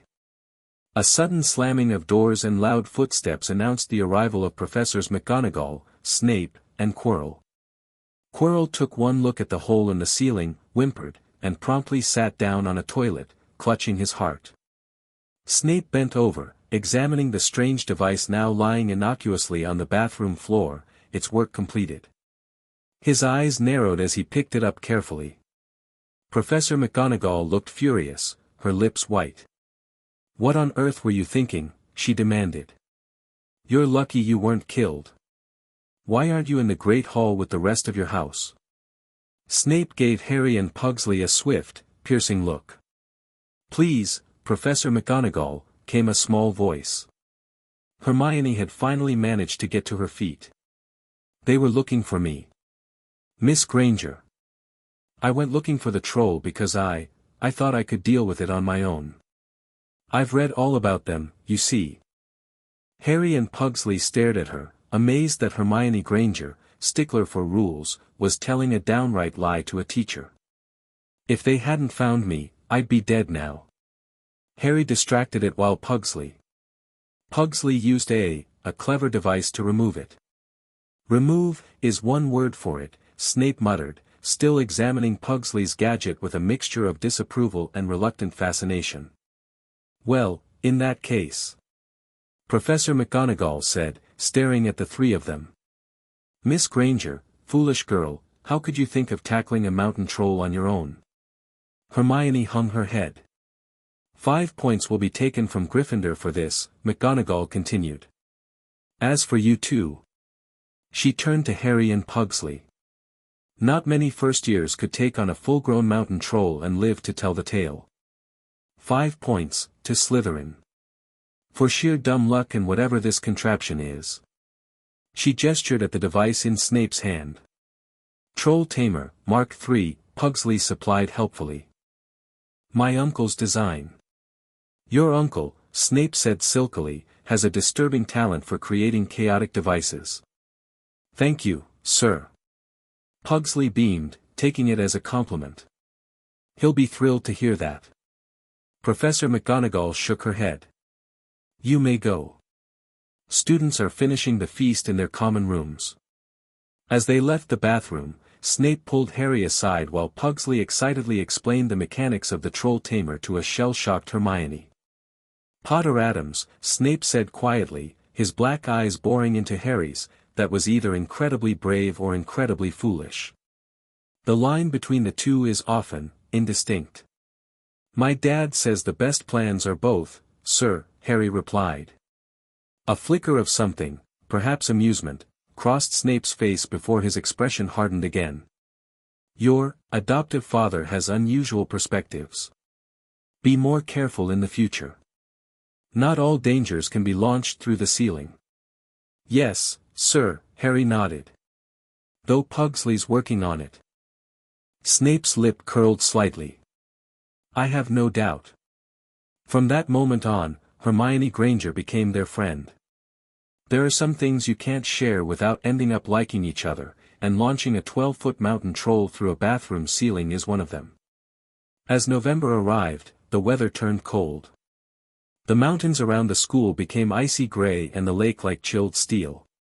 Every morning the ground was covered in frost, and Hagrid could be seen from the upstairs windows defrosting broomsticks on the Quidditch field, bundled up in his moleskin coat. The Quidditch season had begun, and that Saturday, Harry would be playing in his first match, Slytherin versus Gryffindor. If Slytherin won, they would move to first place in the house championship. Hardly anyone had seen Harry play because Flint had decided that, as their secret weapon, Harry should be kept, well, secret. But somehow the news that he was playing Seeker had leaked out, and Harry found himself the target of encouraging comments from Slytherins and hissed warnings from Gryffindors that they'd be running under him with a mattress. It was really lucky that Harry had Hermione as a friend. He didn't know how he'd have gotten through all his homework without her, with all the last-minute Quidditch practice Flint was making them do. She had also lent him Quidditch Through the Ages, which turned out to be a very interesting read. Pugsley, meanwhile, had been working tirelessly on what he called strategic enhancements for the match. Flint had reviewed his ideas and approved the less lethal ones, though he still refused to know the details of the more explosive options. Plausible deniability, he repeated whenever Pugsley tried to show him the modified bludger designs. The day before the match, Harry, Pugsley, Hermione, and Ron were out in the freezing courtyard during break. Hermione had conjured a bright blue fire that could be carried around in a jam jar. They were standing with their backs to it, getting warm, when Snape crossed the yard, limping noticeably. He hadn't seen their fire, but something about their guilty faces caught his eye. He limped over. He hadn't found a reason to tell them off yet, but he was looking. What's that you've got there, Potter Addams? It was Quidditch Through the Ages. Harry showed him. Library books are not to be taken outside the school, said Snape. Give it to me. That's not actually a rule, sir, Hermione began, but fell silent at Snape's glare. 5 points from Gryffindor, Miss Granger, for contradicting a teacher. As Snape limped away, Pugsley's eyes followed his uneven gait. That's a magical injury, he observed. See how it doesn't heal properly? Uncle Fester gets the same when he experiments with cursed objects. He tried to get past that three-headed dog at Halloween. Ron said suddenly. That's where he was going when everyone else was looking for the troll. He's after whatever it's guarding. Doubt it, Harry said, shaking his head. He's strict, but he doesn't seem like the Voldemort type. Ron winced at the name. Will you stop saying his name? We need to build up your tolerance, Pugsley said seriously. Voldemort, Voldemort, Voldemort, he sang to the tune of a children's rhyme. Ron covered his ears, while Hermione tried not to laugh. I'm going to get my book back, Harry decided, standing up. Better you than me, Ron muttered. Harry made his way to the staff room and knocked. There was no answer. He knocked again. Nothing. Perhaps Snape had left the book inside. It was worth a try. He pushed the door ajar and peered inside, and saw a horrible sight. Snape and Filch were inside, alone. Snape was holding his robes above his knees, revealing a bloody, mangled mess of a leg. Filch was handing him bandages. Blasted thing, Snape was saying. How are you supposed to keep your eyes on all three heads at once? Harry tried to shut the door quietly, but, Potter Addams. Snape's face was twisted with fury as he dropped his robes quickly to hide his leg. I just wondered if I could have my book back, Harry said, trying to sound casual. Get out. Out. Harry left before Snape could take any more points from Slytherin, despite Harry being in his own house. He sprinted back to the courtyard. Did you get it? Ron asked. What happened? In a low whisper, Harry told them what he'd seen. You know what this means? Pugsley said excitedly. He tried to get past that dog at Halloween. But he wasn't trying to steal whatever it's guarding, he was making sure no one else was. How do you figure? Ron asked skeptically. Because if he wanted to steal it, he'd have brought something to distract the dog, Pugsley explained, as though it were obvious. Like a giant steak, or a magical harp, or one of Uncle Fester's canine confusion crackers. The question is, who was he stopping? Hermione wondered. They all looked instinctively toward the staff table in the distance, where Quirrell was nervously sipping his tea, his turban slightly askew. The next morning dawned bright and cold. The great hall was filled with the delicious smell of fried sausages and the cheerful chatter of everyone looking forward to a good Quidditch match. You've got to eat some breakfast, Pugsley insisted, loading Harry's plate with sausages. I don't want any, Harry said, feeling queasy with nerves. Just a bit of toast, Hermione suggested from across the table, where she'd joined them despite the disapproving looks from both Gryffindors and Slytherins. I'm not hungry, Harry insisted. Harry, Pugsley said seriously, as an Addams, you need your strength. How else will you survive if the red button malfunctions and your broom explodes mid-air? Not helping, Pugsley, Hermione sighed. What red button? Ron asked from beside her, his mouth full of porridge. Before Pugsley could explain Uncle Fester's modifications, they were interrupted by the arrival of the mail. Hundreds of owls streamed into the great hall, circling the tables until they saw their owners.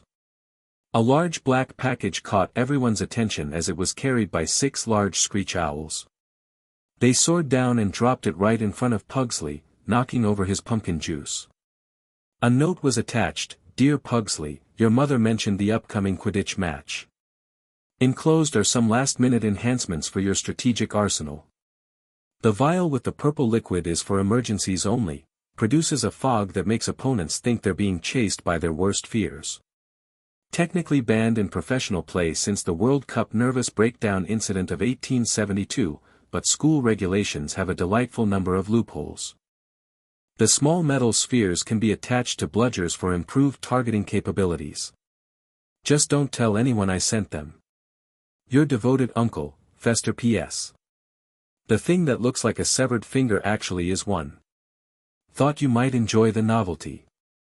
Your family is mental, Ron said faintly, staring at the package as Pugsley unwrapped it with gleeful enthusiasm. Thank you. Pugsley beamed. By 11 o'clock, the whole school seemed to be in the stands around the Quidditch pitch. Many students had binoculars to see the action clearly. In the locker room, Harry and the rest of the team were changing into their green Quidditch robes. Pugsley, as the team's strategic consultant, had his own special robe with extra pockets, all bulging suspiciously. Flint cleared his throat for silence. "All right, men," he began. "And women," said Chaser Adrian Pusey. "And Addamses," added Pugsley. "And Addamses," Flint conceded. "This is it. The big one," said Pugsley dramatically. "The one we've all been waiting for," Harry continued, catching on to his brother's mood. Flint gave them an odd look. "Yes, well. We know our plan. Stick to it. Potter Addams, stay out of the way until you spot the snitch. Addams." He eyed Pugsley's bulging pockets suspiciously. "Just try not to kill anyone on our team." "I make no promises about the Gryffindors," Pugsley said solemnly. Flint decided not to address that comment. "Let's go." They walked out onto the field to loud cheers. Madame Hooch was refereeing. She stood in the middle of the field, waiting for the two teams, her broom in her hand. "Now, I want a nice fair game, all of you," she said once they were all gathered around her. Harry noticed she seemed to be speaking particularly to Flint and, curiously, to Pugsley, who was innocently examining his fingernails. Out of the corner of his eye, Harry saw a fluttering banner high above in the stands. It read, "Potter Addams for President," and had a small animated snake that occasionally breathed what appeared to be real fire. Hermione's handiwork, with Pugsley's pyrotechnic additions, no doubt. "Mount your brooms, please." Harry climbed onto his Nimbus 2000, his finger hovering near the red button, saving it for an emergency. Madame Hooch gave a loud blast on her silver whistle, and 15 brooms rose up into the air. "And they're off," commented Lee Jordan, a friend of Ron's older twin brothers, who was doing the commentary. "The quaffle is taken immediately by Angelina Johnson of Gryffindor. What an excellent chaser that girl is, and rather attractive, too, Jordan." "Sorry, Professor." "And she's really belting along up there." A neat pass to Alicia Spinnet, back to Johnson and, wait a moment, was that a sparkler attached to the quaffle? Indeed it was. As the Gryffindor chasers had been passing the ball, no one had noticed Pugsley pointing his wand from the sidelines, attaching one of Uncle Fester's special sparklers to the quaffle. It now left a trail of green sparks that momentarily blinded Angelina Johnson, causing her to drop the ball. "Slytherin in possession," Lee Jordan continued, as Marcus Flint caught the quaffle. "Captain Flint flying like an eagle up there, he's going to SC, no, stopped by an excellent move by Gryffindor keeper Wood and Gryffindor back in possession." Harry was hovering above the game, searching for the golden snitch as Flint had instructed.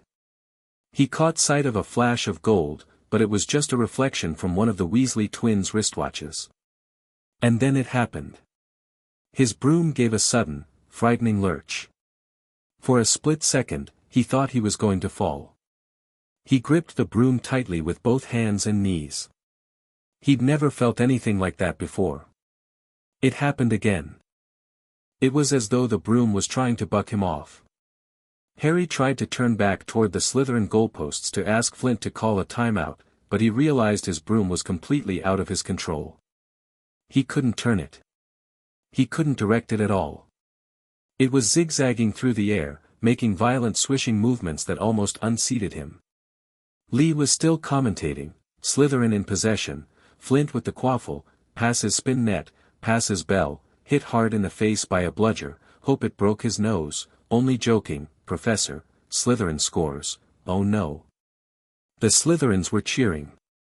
No one seemed to have noticed that Harry's broom was behaving strangely. It was carrying him slowly higher, away from the game, jerking and twitching as it went.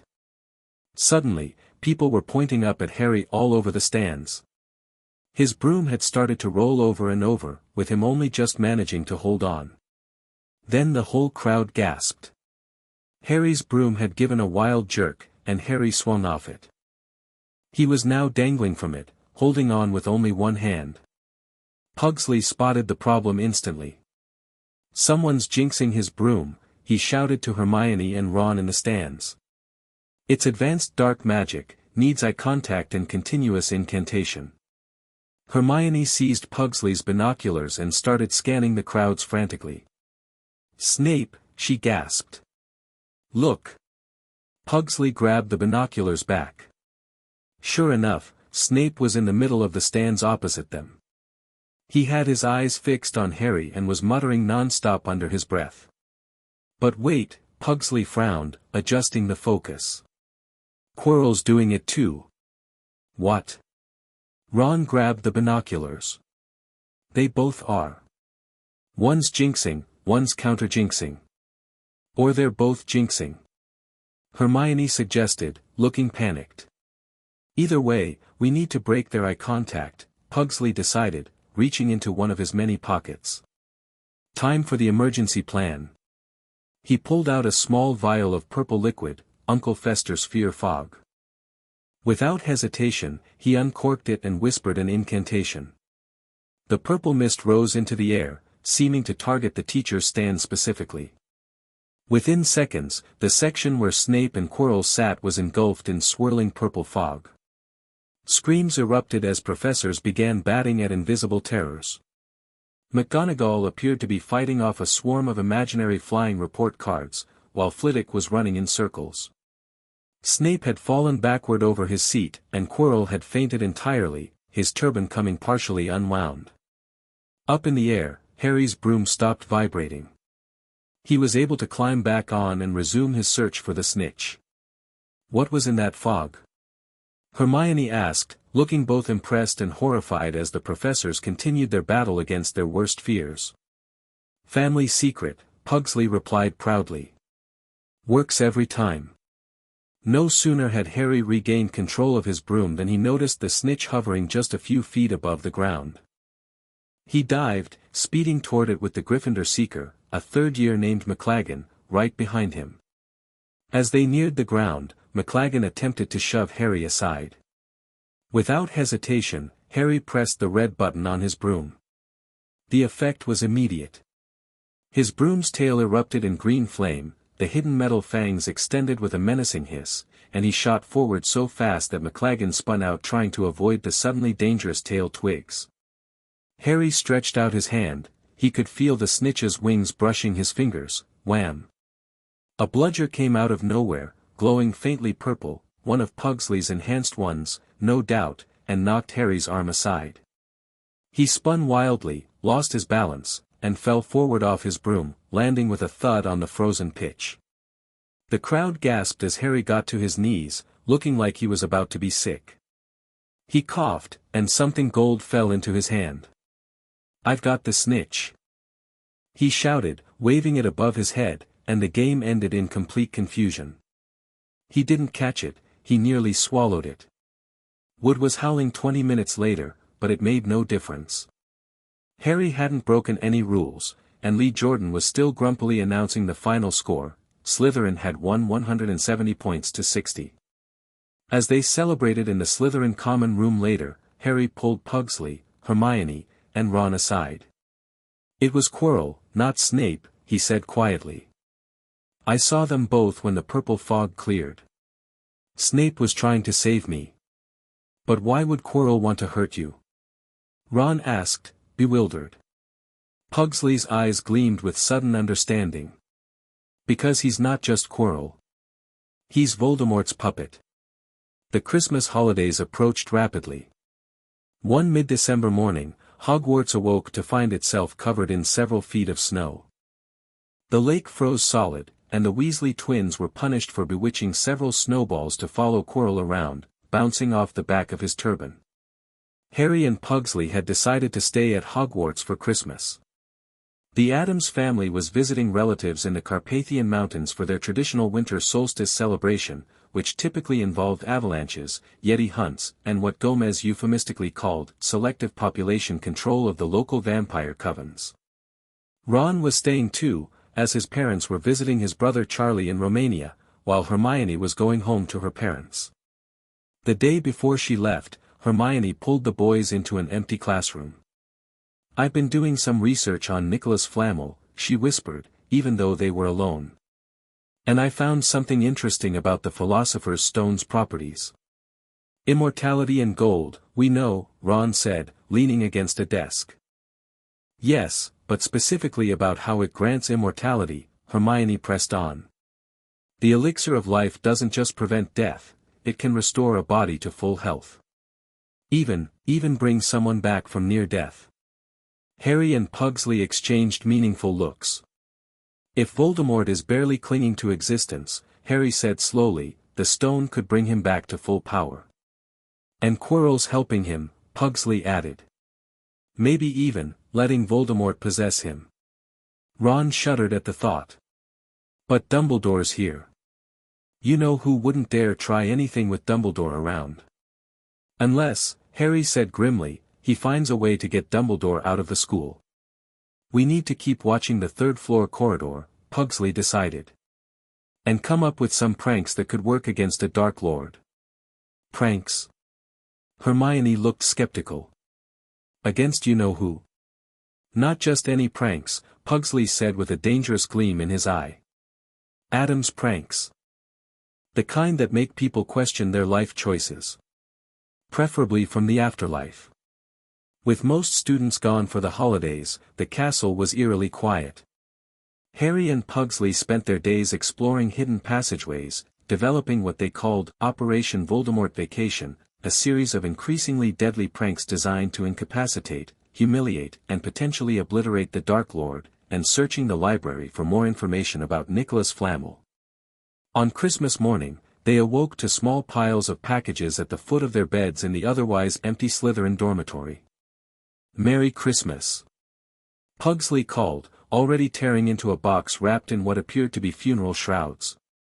Harry's first parcel was from Hagrid, a roughly cut wooden flute that sounded a bit like an owl when Harry blew it. The second contained a sweater from Mrs. Weasley, emerald green with a silver snake on the front. Harry was touched that Ron's mother had made him a gift despite barely knowing him. Pugsley had received a similar sweater in black with a green explosion embroidered on it. Mrs. Weasley gets me, he said approvingly, pulling it on. The largest parcel was addressed to both of them, wrapped in black paper with small skeletons that danced across the surface. The note attached read, "Dearest boys, Merry Christmas from the Carpathian Mountains. Uncle Vlad sends his regards.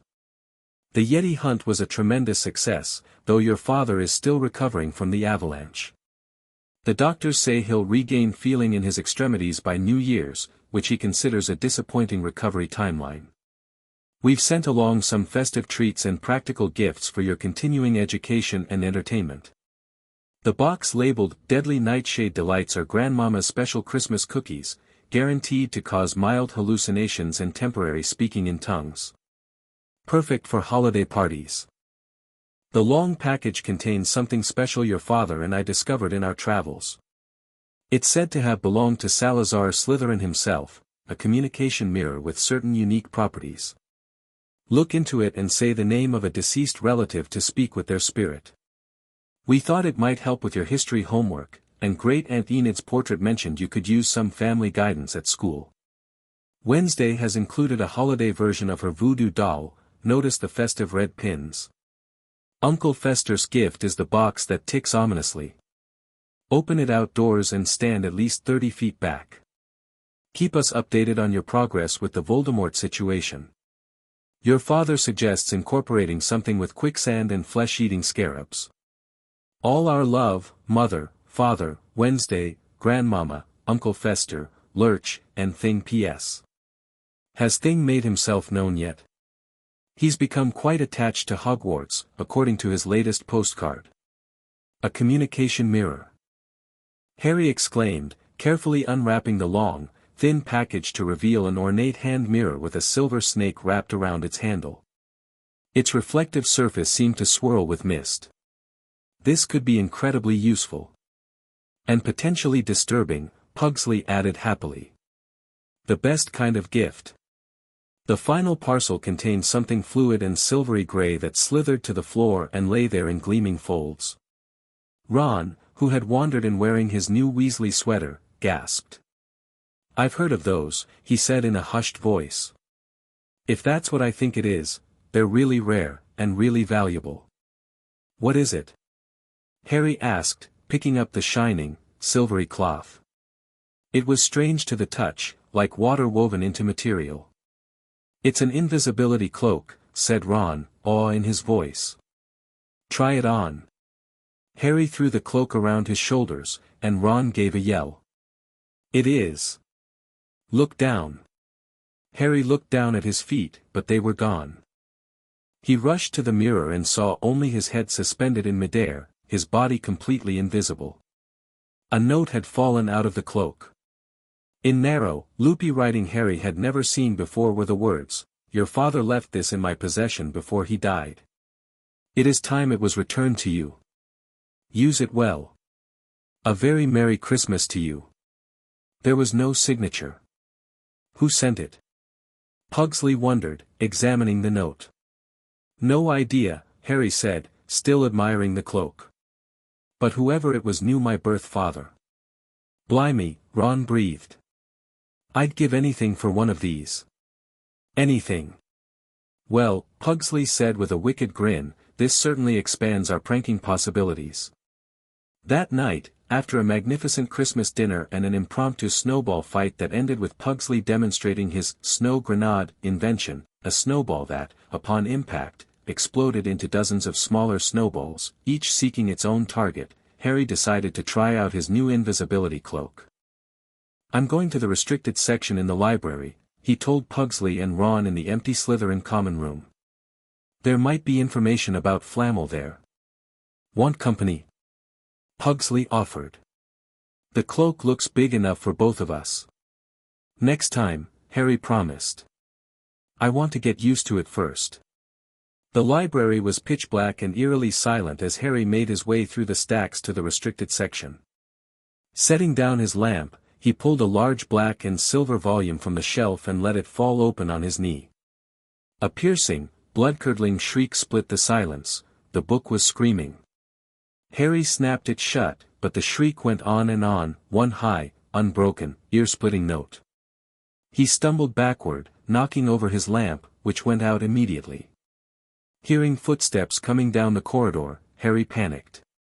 Stuffing the shrieking book back on the shelf, he ran for it. He passed Filch almost in the doorway. Filch's pale, wild eyes looked straight through him, and Harry slipped under Filch's outstretched arm and streaked off up the corridor. He found himself in an unfamiliar passageway. The only thing nearby was a tall suit of armor. Harry had been so busy getting away from the library that he hadn't paid attention to where he was going. Perhaps because it was dark, he didn't recognize where he was at all. There was a door ajar to his left. It was his only hope. He squeezed through it, holding his breath, trying not to move it, and to his relief managed to get inside the room without making a sound. The room looked like an unused classroom. Dark shapes of desks and chairs were piled against the walls, and there was an upturned wastepaper basket, but propped against the wall facing him was something that didn't look as if it belonged there, something that looked as if someone had just put it there to keep it out of the way. It was a magnificent mirror, as high as the ceiling, with an ornate gold frame, standing on two clawed feet. There was an inscription carved around the top, Erist stra eru oit ube kafru oit anwosi. Harry stepped in front of the mirror, and had to clap his hands to his mouth to stop himself from screaming. He whirled around, his heart pounding, for he had seen not only himself in the mirror, but a whole crowd of people standing behind him. But the room was empty. He turned back to the mirror. There he was, reflected in it, pale and scared-looking, and there, reflected behind him, were at least 10 others. Harry looked over his shoulder, but still, no one was there. Were they invisible too? Was he actually seeing a room full of invisible people? He looked in the mirror again. A woman standing right behind his reflection was smiling at him and waving. He reached out a hand and felt the air behind him. If she was really there, he'd touch her, but he felt only air. She and the others existed only in the mirror. She was a very pretty woman with dark red hair and eyes. Her eyes are just like mine, Harry thought, edging a little closer to the glass. Bright green, exactly the same shape. And there, Beside her, was a tall, thin man with untidy black hair and glasses, just like Harry's. "Mom," he whispered. "Dad?" They just looked at him, smiling. And slowly, Harry looked into the faces of the other people in the mirror, seeing other pairs of green eyes like his, other noses like his, even a little old man who looked as though he had Harry's knobbly knees. Harry was looking at his family, his birth family, for the first time in his life. The Potters smiled and waved at Harry, but as he watched, the image shifted. Now beside the Potters stood the Addams family, Morticia and Gomez, Wednesday, Pugsley, Uncle Fester, Grandmama, Lurch, and even Thing, perched on Gomez's shoulder. They too were smiling. Well, Lurch was grimacing, which was essentially a smile for him. The two families stood together, united, all looking at Harry with love. He stared at the image, transfixed. This was what he wanted most in the world, not to have to choose between his birth family and his adoptive one, but to have them all together, loving him. How long he stood there, he didn't know. The reflections didn't fade and he looked and looked until a distant noise brought him back to his senses. He couldn't stay here, he had to find his way back to bed. "I'll come back," he whispered to the mirror. He tore his eyes away from his mother's face, whispered, "I'll come back," and hurried from the room. The next morning, Harry told Pugsley and Ron about the mirror. "It shows your deepest desire," Pugsley said immediately. "Eris stra eru oit ube kafru oit on wosi, I show not your face but your heart's desire." It's backward. Harry and Ron stared at him. "What?" Pugsley shrugged. "I read about cursed mirrors in Uncle Fester's Reflective Surfaces That Kill book. This one sounds benign by comparison." "I want to see my family too," Ron said, looking excited. "And you can see your parents again, Harry." "And both my families together," Harry added. "Let's go tonight." That night, all three of them huddled under the cloak and made their way to the mysterious room. When they found the mirror, Harry stepped aside to let Ron look first. "Can you see my family standing around me?" Harry asked. "No, I'm alone, but I'm different, I look older, and I'm head boy. I'm wearing the badge like Bill used to, and I'm holding the Quidditch cup and the house cup, I'm Quidditch captain, too." He tore his eyes away from this splendid sight to look excitedly at Harry and Pugsley. "Do you think this mirror shows the future?" "How can it?" "My parents are dead," Harry said. "Pugsley, you try." Pugsley stepped forward and gazed into the mirror. His eyes widened, and a slow, manic grin spread across his face. "What do you see?" Ron asked. "I'm surrounded by the most magnificent explosions," Pugsley breathed reverently. "And there's a figure running away from me, tall and snake-like, looking terrified. It's Voldemort, and he's fleeing from me and Harry. We're chasing him through a gauntlet of our pranks and traps, and he's falling for every single one." Ron flinched at the name, but Harry stepped closer to his brother, intrigued. "You see us defeating Voldemort? With pranks?" "Not just defeating him," Pugsley said, his eyes gleaming with malevolent joy. "Humiliating him. Breaking him. Making him regret ever messing with the Addams family. It's glorious." Harry found himself smiling too. Leave it to Pugsley to see something both hopeful and chaotically vindictive in the mirror. "I want to look again," Ron said, nudging Pugsley aside. "You had it to yourself all last night, give me a bit more time," Pugsley protested. "Both of you, quiet," Harry whispered urgently. "You're making too much noise." Suddenly a voice spoke from the doorway. "Back again, boys." They whirled around. Sitting on one of the desks by the wall was none other than Albus Dumbledore. They must have walked straight past him, so desperate to get to the mirror they hadn't noticed him. We didn't see you, sir," Harry stammered. "Strange how nearsighted being invisible can make you," said Dumbledore, and Harry was relieved to see that he was smiling. "So," he continued, walking over to stand beside them, "you, like hundreds before you, have discovered the delights of the Mirror of Erist. We figured out it shows your heart's desire, sir, Pugsley said. Indeed it does, Mr. Addams. Young Mr. Weasley, who has always been overshadowed by his brothers, sees himself standing alone, the best of all of them. Harry, who has lost his birth family but gained another, sees both families united. And you, Mr. Addams, see victory over darkness through your own unique methods. You know what we saw? Ron asked, amazed. I don't need a cloak to become invisible, said Dumbledore gently. The mirror will be moved to a new home tomorrow, and I ask you not to go looking for it again. It does not do to dwell on dreams and forget to live, remember that. He turned to Harry specifically. Your heart shows wisdom beyond your years, Harry. Many would wish only for their birth family returned, denying the family that raised them. Yet you seek harmony between both worlds. The Addamses are my family too, Harry said simply. I wouldn't be who I am without them. Indeed, Dumbledore's eyes twinkled. And what an interesting young man you've become. Now, why don't you put that admirable cloak back on and get off to bed? As they walked back, Harry thought about what he'd seen in the mirror, and what Pugsley had seen. Their deepest desires aligned, family and defeating Voldemort. But Pugsley's vision gave him an idea. What if we actually did it, he whispered as they neared the Slytherin common room. Defeat Voldemort through pranks?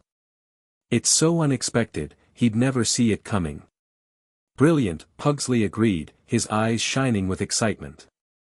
No dark wizard would prepare for that kind of assault. They expect duels and curses, not exploding cauldrons and trick wands. You're both mental, Ron yawned. But I'm in. Anything to wipe the smirk off you-know-whose face. The rest of the Christmas holidays passed in a blur of planning sessions. Harry, Pugsley, and Ron commandeered an unused dungeon classroom, covering its walls with diagrams, sketches, and lists labeled things like Voldy's vulnerabilities and pranks that could kill. When Hermione returned after New Year's, she was horrified by their plans, for about 5 minutes.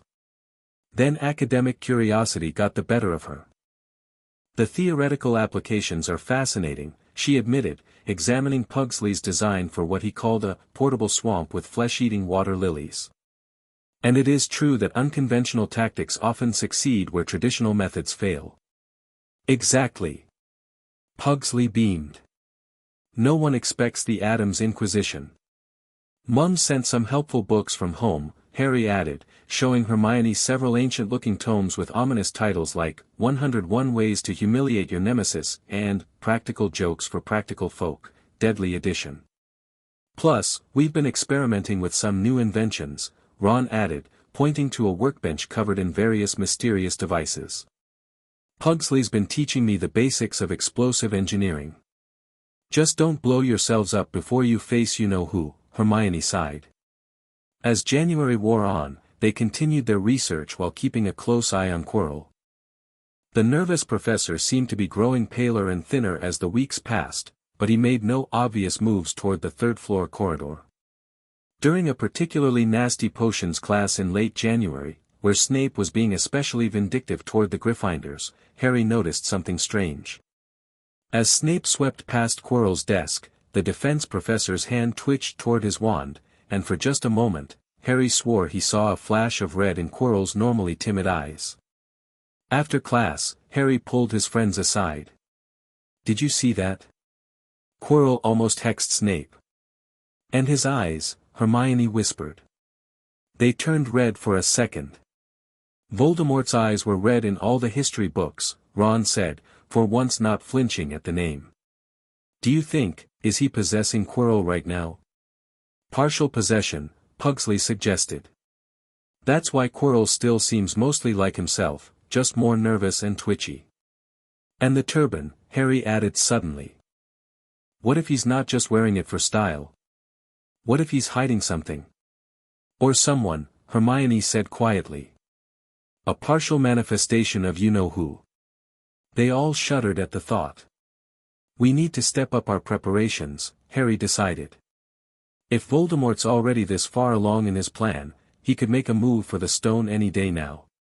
In early February, Harry received a disturbing letter from home. Dearest Harry and Pugsley, troubling news from our contacts in the darker corners of the wizarding world. There are whispers that certain marked followers of the self-styled Dark Lord have been experiencing burning sensations in their arms, where their dark marks reside. Your father's second cousin twice removed, you remember, the one who spent that regrettable period as a Death Eater before deciding our family was actually more frightening, reports that his mark has been growing clearer over the past months. This suggests what we've feared, Voldemort is growing stronger. The connection between him and his followers is reactivating, which can only mean he's found a way to channel more magic, possibly through a host. Be vigilant, boys. The stone isn't his only path to restoration, merely the most efficient one. Our family has faced dark wizards before. Great-grandfather Addams had that lovely feud with Grindelwald that ended with 17 missing Alpine villages, and we've always found that the best defense is a creative offense. Your father suggests checking your defense professor's turban. Historically, magical turbans have been used to conceal everything from extra faces to parasitic twin souls. Worth investigating, at least. Stay safe, my darlings.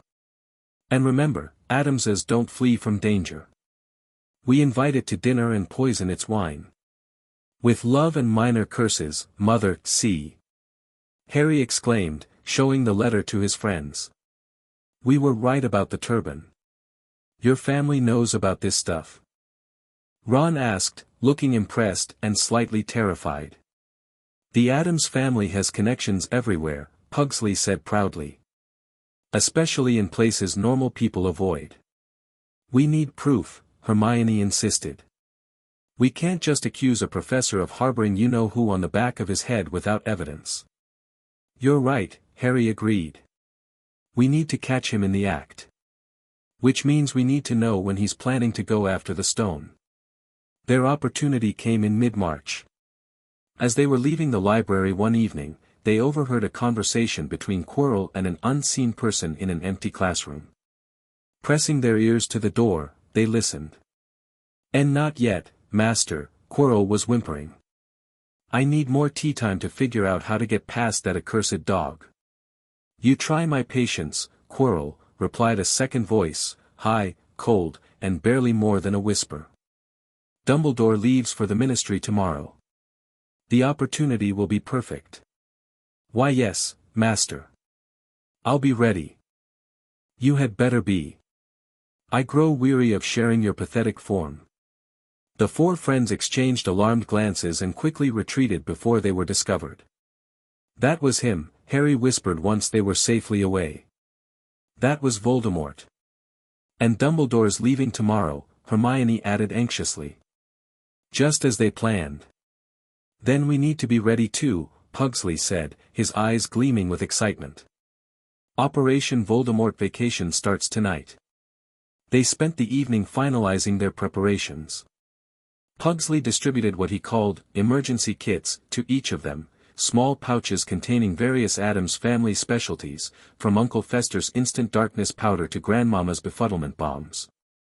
Remember, Harry instructed as they went over the plan one last time, we're not trying to confront Voldemort directly.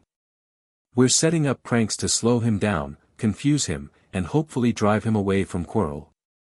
Phase 1, Distraction. Phase 2, Humiliation. Phase 3, Evacuation, Pugsley recited. With optional Phase 4, Detonation, if things get really bad. Let's hope it doesn't come to Phase 4, Hermione said nervously. I'd rather not explode a significant portion of the castle. Just the third floor, Pugsley assured her. Maybe parts of the fourth. Ron looked queasy. Remind me again why we're not just telling McGonagall about all this. Because we don't have proof, Harry explained patiently. And because this way is more fun. Fun, Ron repeated weakly. Right. The next evening, they put their plan into action. As predicted, Dumbledore had indeed been called away to the ministry for an emergency meeting of the Wisengamot. With the headmaster gone, Quirrell made his move. Harry, hidden under the invisibility cloak with Pugsley, watched as the defense professor headed toward the third-floor corridor after dinner. They followed at a safe distance, while Ron and Hermione took up their positions for Phase 1. Quirrell reached the forbidden corridor and unlocked the door with a murmured spell. From inside came the low growls of the three-headed dog. Quirrell pulled out a small harp and charmed it to play a soothing melody. The growling soon subsided. "Now," Harry whispered. Pugsley aimed his wand and activated the first prank, a modified caterwauling charm placed on the corridor floor. Immediately, an ear-splitting shriek filled the air, causing the harp to vibrate so violently its strings snapped, and the three-headed dog inside began barking furiously. "What is this?" came the cold voice from beneath Quirrell's turban. "Silence that noise." Quirrell frantically tried to cancel the charm, but Pugsley had added an Addams twist. The more magic used against it, the louder it became. The defense professor was forced to retreat as Filch's running footsteps approached from the distance. Phase 1 complete, Pugsley grinned as they followed Quirrell back to his office. "He'll try again once things quiet down." "Time for Phase 2, Harry nodded. While Quirrell paced his office, muttering apologetically to the voice from his turban, Harry and Pugsley slipped in under the cloak and planted several devices around the room. One was hidden beneath Quirrell's desk, another behind a bookshelf, and a third, Pugsley's favorite, inside the stuffed iguana that hung from the ceiling. They slipped out just as Quirrell seemed to reach a decision. "Yes, Master, I'll try again now. The caretaker will be checking the astronomy tower where I sent Peeves as a diversion." Harry and Pugsley raced to rendezvous with Ron and Hermione, who were waiting in an alcove near the third-floor corridor. "He's coming back," Harry whispered. "Get ready for Phase 2. As Quirrell approached the corridor again, Hermione pointed her wand at the suit of armor they'd rigged earlier and whispered a spell. The armor sprang to life, stepping directly into Quirrell's path and bowing formally. "Good evening, Professor," it said in a creaky metallic voice. "I'm conducting a security inspection. May I see your turban, please?" What?" Quirrell sputtered. "Get out of my way, you enchanted pile of scrap." "I'm afraid I must insist," the armor replied, reaching for the purple fabric. "Reducto." Quirrell snarled, his stutter suddenly gone.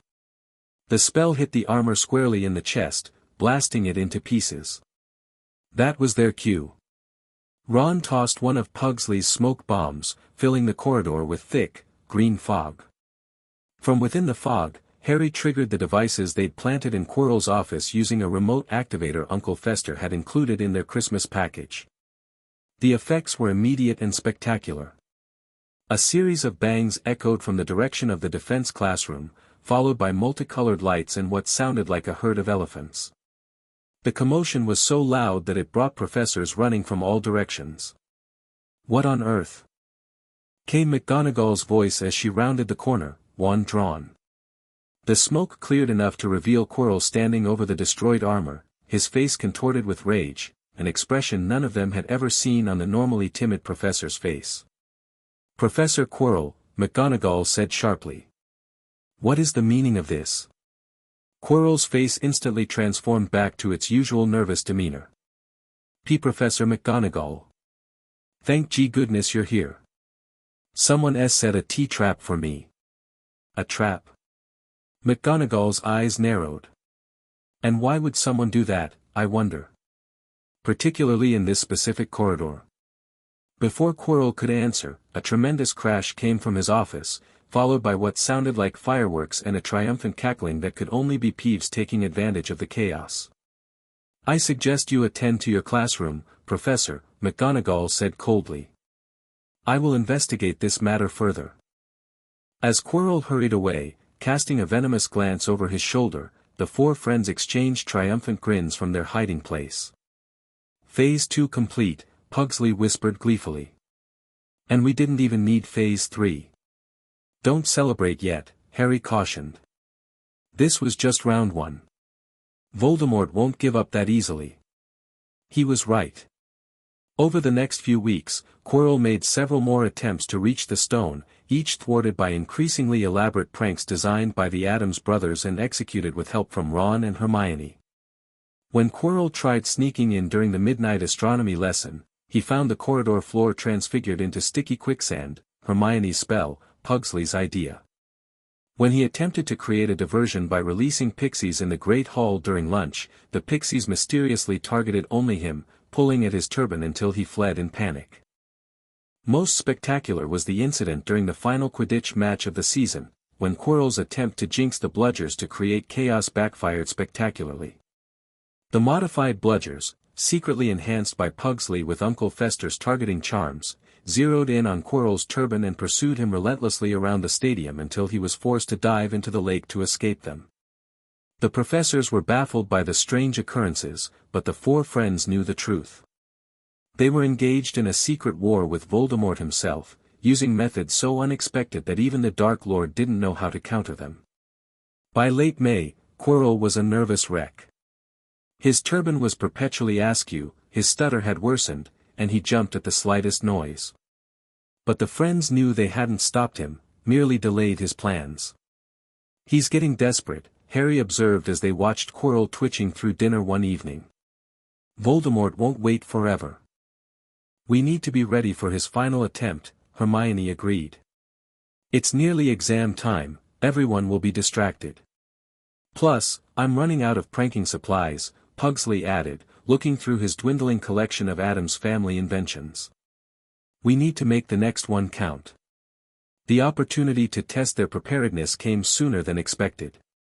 The very next morning, they spotted Snape cornering Quirrell in an empty classroom, threatening him. "You don't want me as your enemy, Quirrell," they heard Snape say in a low, dangerous voice. I don't know what you mean," Quirrell stammered. "You know perfectly well what I mean. Your little forays into the third floor haven't gone unnoticed. I'm warning you, whatever you're planning, whatever power you're tapping into, stop now, before it's too late." When Snape left, Quirrell collapsed into a chair, but his face was not fearful. It was resolved. "He suspects too much," came the cold voice from the turban. "We must act tomorrow night. No more delays." Harry and Pugsley, hidden in a broom cupboard across the hall, exchanged alarmed glances. They had their final confirmation, and their deadline. "Time for the endgame," Harry whispered. "We need everyone ready by tomorrow night." The next day passed in a blur of tense anticipation. The four friends attended classes as normal, though none could focus on the lessons. After dinner, they gathered in their planning room in the dungeons. "Okay, here's the plan," Harry said, pointing to their diagram of the third-floor corridor. "We know the dog is just the first obstacle. There must be more protections beyond the trapdoor. Which means we need to be prepared for anything," Hermione added, laying out a collection of potions and spellbooks she'd gathered. "I've been researching the specialties of each Hogwarts professor, since they likely contributed protections. Professor Sprout would use plants, Flitwick charms, McGonagall transfiguration. And Snape potions," Ron finished. "Plus whatever Quirrell added himself, which is probably a joke compared to the others. That's our advantage," Pugsley grinned, spreading out his arsenal of devices on the table. "We've been driving Quirrell mad for months. He's weak, desperate, and making mistakes. So we follow him through the trapdoor?" Ron asked nervously. "Not exactly," Harry said. "That's his territory, he's had time to study the obstacles. We're going to let him go through first, then set up our ultimate prank at the final chamber." "The one with the stone," Hermione nodded. "What's the prank?" Pugsley's eyes gleamed with manic delight. "Something I like to call, the Voldemort Welcome Party, Uncle Fester's original design with a few additions from Grandmama and my own personal touch." He unrolled a large schematic that made even Hermione gasp. The diagram showed an elaborate system of triggers, magical tripwires, and what appeared to be several explosive components. "Pugsley," she said weakly, "this could kill someone. Only if they're trying to steal the Philosopher's Stone and resurrect the darkest wizard of our time," Pugsley pointed out reasonably. So, yes, that's the general idea. But, Hermione began. It's Voldemort, Hermione, Harry cut in. He killed my parents. He'll kill more people if he returns to power. This isn't a normal school prank, it's war. After a moment, she nodded. You're right. What do we do? That night, they stationed themselves in an alcove near the third-floor corridor under the invisibility cloak, watching the Marauders map that Pugsley had borrowed from the Weasley twins through a complicated negotiation involving several of Uncle Fester's inventions. There he is, Harry whispered as Quirrell's dot appeared, moving purposefully toward their location. They pressed themselves against the wall as Quirrell passed, a determined set to his shoulders that they'd never seen before. Gone was the nervous, twitching professor, this was a man on a mission. He paused at the door to the three-headed dog's chamber, waved his wand in a complex pattern that disabled any monitoring charms, and slipped inside. Now, Harry whispered. They waited 10 minutes, enough time for Quirrell to get past the initial obstacles, before following. The door was still unlocked, and inside they found the three-headed dog fast asleep, an enchanted harp playing softly in the corner. The trapdoor beneath one of the dog's massive paws stood open. Ready? Harry asked, looking at each of his friends. They nodded, faces determined if slightly pale. Remember the plan. We bypass the obstacles as quickly as possible to catch up with him. The moment we reach the final chamber, Pugsley sets up the welcome party while the rest of us stay hidden. One by one, they jumped through the trapdoor, landing on something soft and plant-like. Devil's snare. Hermione gasped as the plant began to wrap tendrils around them. Stay still. If you struggle, it kills you faster. Kill us faster. Ron yelped, fighting against the creeping vines. That's reassuring. Pugsley, rather than panicking, was examining the plant with interest. Fascinating. I wonder if we could grow this at home. Wednesday would love it. Lumos solum. Hermione cried, producing a jet of blinding sunlight from her wand. The plant retreated, and they dropped through to a stone passageway below. They hurried along it, the sound of rustling and clinking growing louder as they proceeded. Sounds like birds, Harry said as they reached the next chamber. But they weren't birds, they were keys with wings, hundreds of them, fluttering around the high-ceilinged room. On the opposite side was a heavy wooden door. I bet we need to catch the key that fits the lock, Ron said, pointing to several broomsticks leaning against the wall. Or, Pugsley suggested, pulling out a small device from his pocket, we could just blast the door open. Before Hermione could protest, he'd attached the device to the doorknob. There was a small pop, a puff of purple smoke, and the door swung open. Uncle Fester's universal lock opener, Pugsley explained proudly. Works on everything except Gringotts vaults and Grandmama's diary. The next chamber contained a giant chessboard. Ron's eyes lit up at the chance to use his chess skills, but Harry pointed to the other side where several pieces lay shattered. Quirrell's already been through here. We can just cross. As they stepped onto the board, however, the white pieces sprang to life, blocking their path with drawn swords. Maybe not, Harry amended. We have to play our way across, Ron determined, examining the board. Harry, take the place of that bishop. Hermione, you're the queenside castle. Pugsley, you're a knight. Under Ron's direction, they played a swift, brutal game of wizard's chess. When they were just 2 moves from checkmate, Ron made a noble sacrifice of his knight piece, allowing Harry to deliver the winning move. Ron! Hermione cried as the white queen smashed Ron's piece, sending the real Ron crashing to the ground unconscious.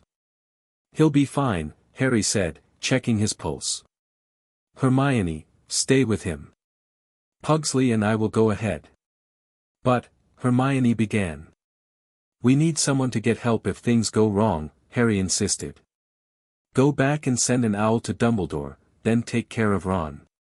Reluctantly, Hermione agreed.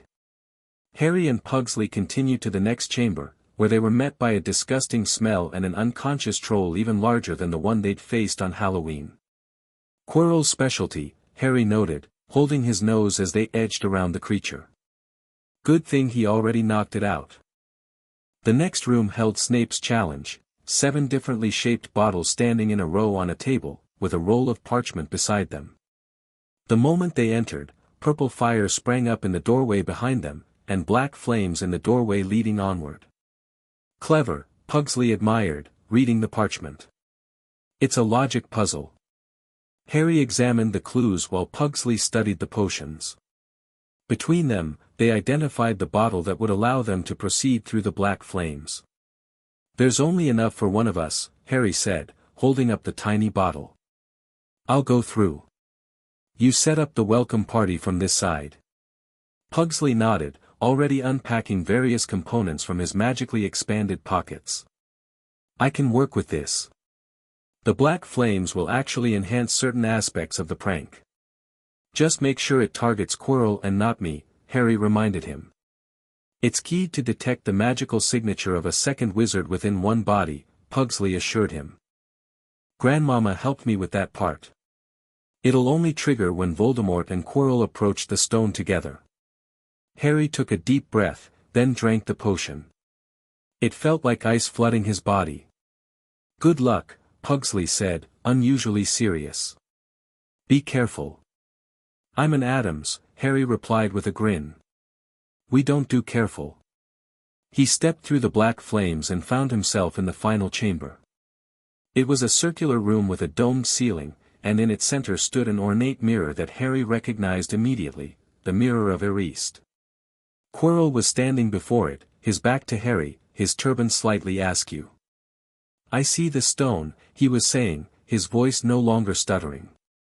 I'm presenting it to you, Master, but I don't understand how to get it. Use the boy, came the cold voice Harry had heard before. He's here. Quirrell spun around, his face contorted with rage.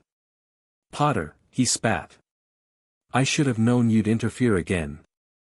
Harry stepped forward calmly. Hello, Professor. Or should I say, professors. There are 2 of you in there, aren't there? Quirrell's face twisted into a cruel smile. Clever boy. Much more observant than your classmates, who never saw past my stuttering facade. He mimicked his own affected stutter with contempt. It wasn't that convincing, Harry shrugged. Plus, my family has experience with possession. Great-uncle Mordecai was possessed by a Dybbuk for 15 years. We only noticed when he stopped putting cyanide in the fruit punch at family reunions. Your adoptive family, Quirrell sneered. The Addams. Dark wizards playing at being eccentric. My master knows their kind well. Let me speak to the boy, came the cold voice again.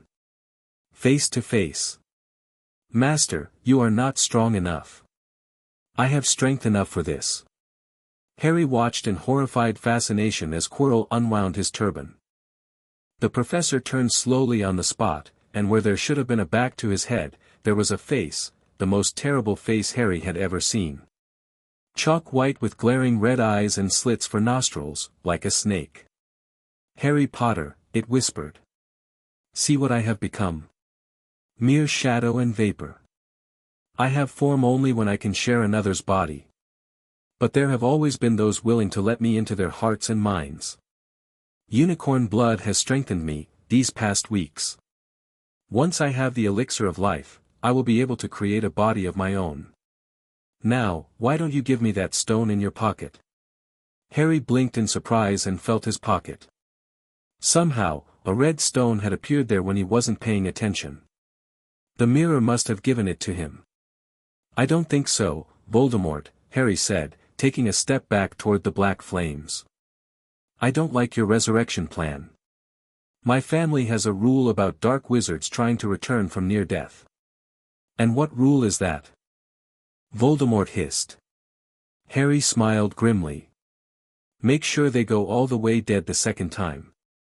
Quirrell lunged forward at Voldemort's silent command, but Harry was ready. He dodged, keeping the mirror between them, moving into position for Pugsley's trap. Seize him! Voldemort screamed, and Quirrell flew at Harry, wrapping his hands around the boy's throat. Immediately, Quirrell howled in agony and released him. His hands were blistering before their eyes, the skin turning red and shiny. My hands! Master, my hands! Quirrell stared in horror at his burning flesh. Kill him, you fool! Voldemort shrieked. Quirrell raised his wand, but Harry was faster. He lunged forward and pressed his hands against Quirrell's face. The professor screamed in unbearable pain as his skin burned and bubbled at Harry's touch. Harry held on grimly, keeping Quirrell in position over the trigger point for Pugsley's trap. Through the black flames, he could see his brother making final adjustments, a maniacal grin on his face. Now, Pugsley! Harry shouted, diving away from Quirrell. The trap activated with spectacular results. The floor beneath Quirrell's feet suddenly transformed into what appeared to be quicksand, but colored an unnatural purple. As he sank, a series of small explosions erupted around the chamber, each releasing a different colored smoke. Pugsley had somehow managed to send a complete trap through the flames, and it was working perfectly. The purple quicksand pulled Quirrell down to his knees while the colored smoke formed spinning vortexes around him. What is this magic? Voldemort's voice screamed as Quirrell's body began to contort. Addams' magic, Harry replied, watching from a safe distance. A little bit of science, a little bit of spell work, and a whole lot of chaotic intent. The quicksand began to bubble, and strange symbols appeared on its surface, glowing with eerie light.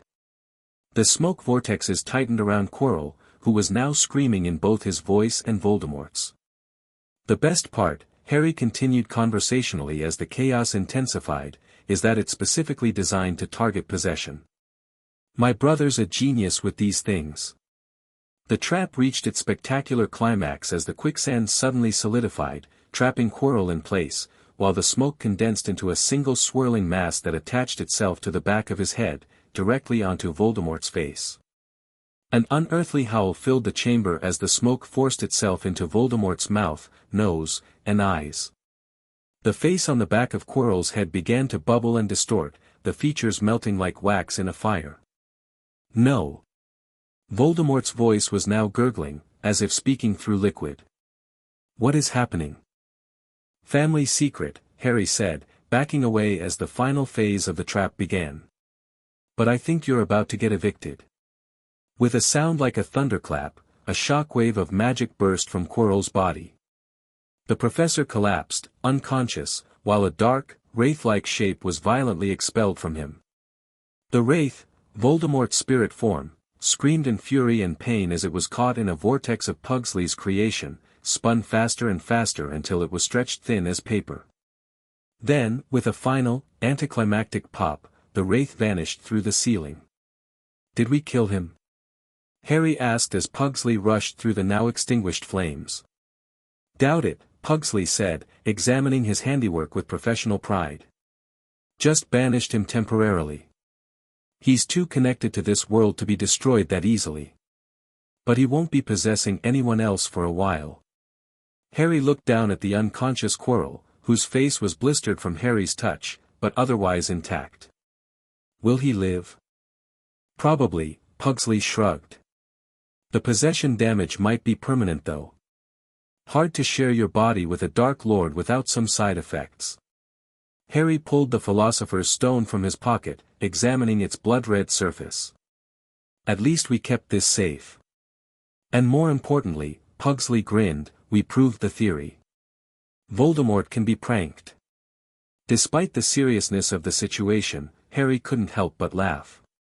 They had faced Voldemort and driven him away not with powerful spells or ancient magic, but with an elaborate prank designed by an 11-year-old with a penchant for explosions. Somehow, that seemed perfectly fitting for the Addams brothers. In the hospital wing 3 days later, Harry was finally allowed visitors. Dumbledore had arrived minutes after Voldemort's banishment, and the stone had been secured.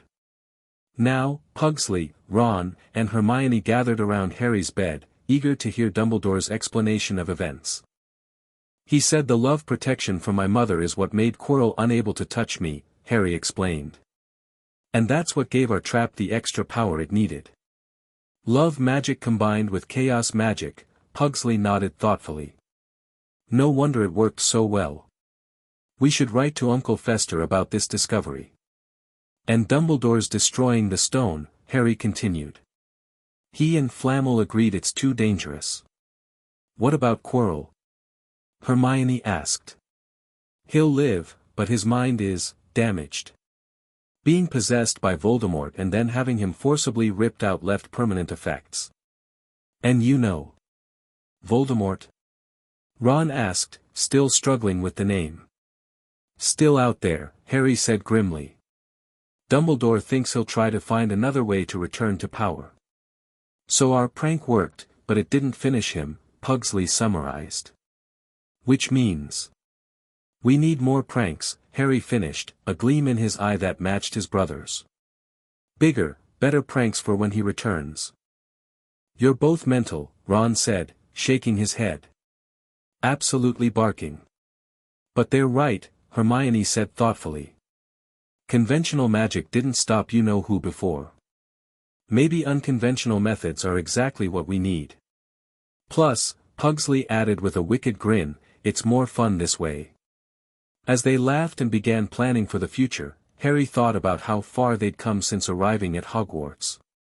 They had faced Voldemort and survived, not just survived, but driven him away with the unique blend of magic, science, and chaotic creativity that defined the Addams family.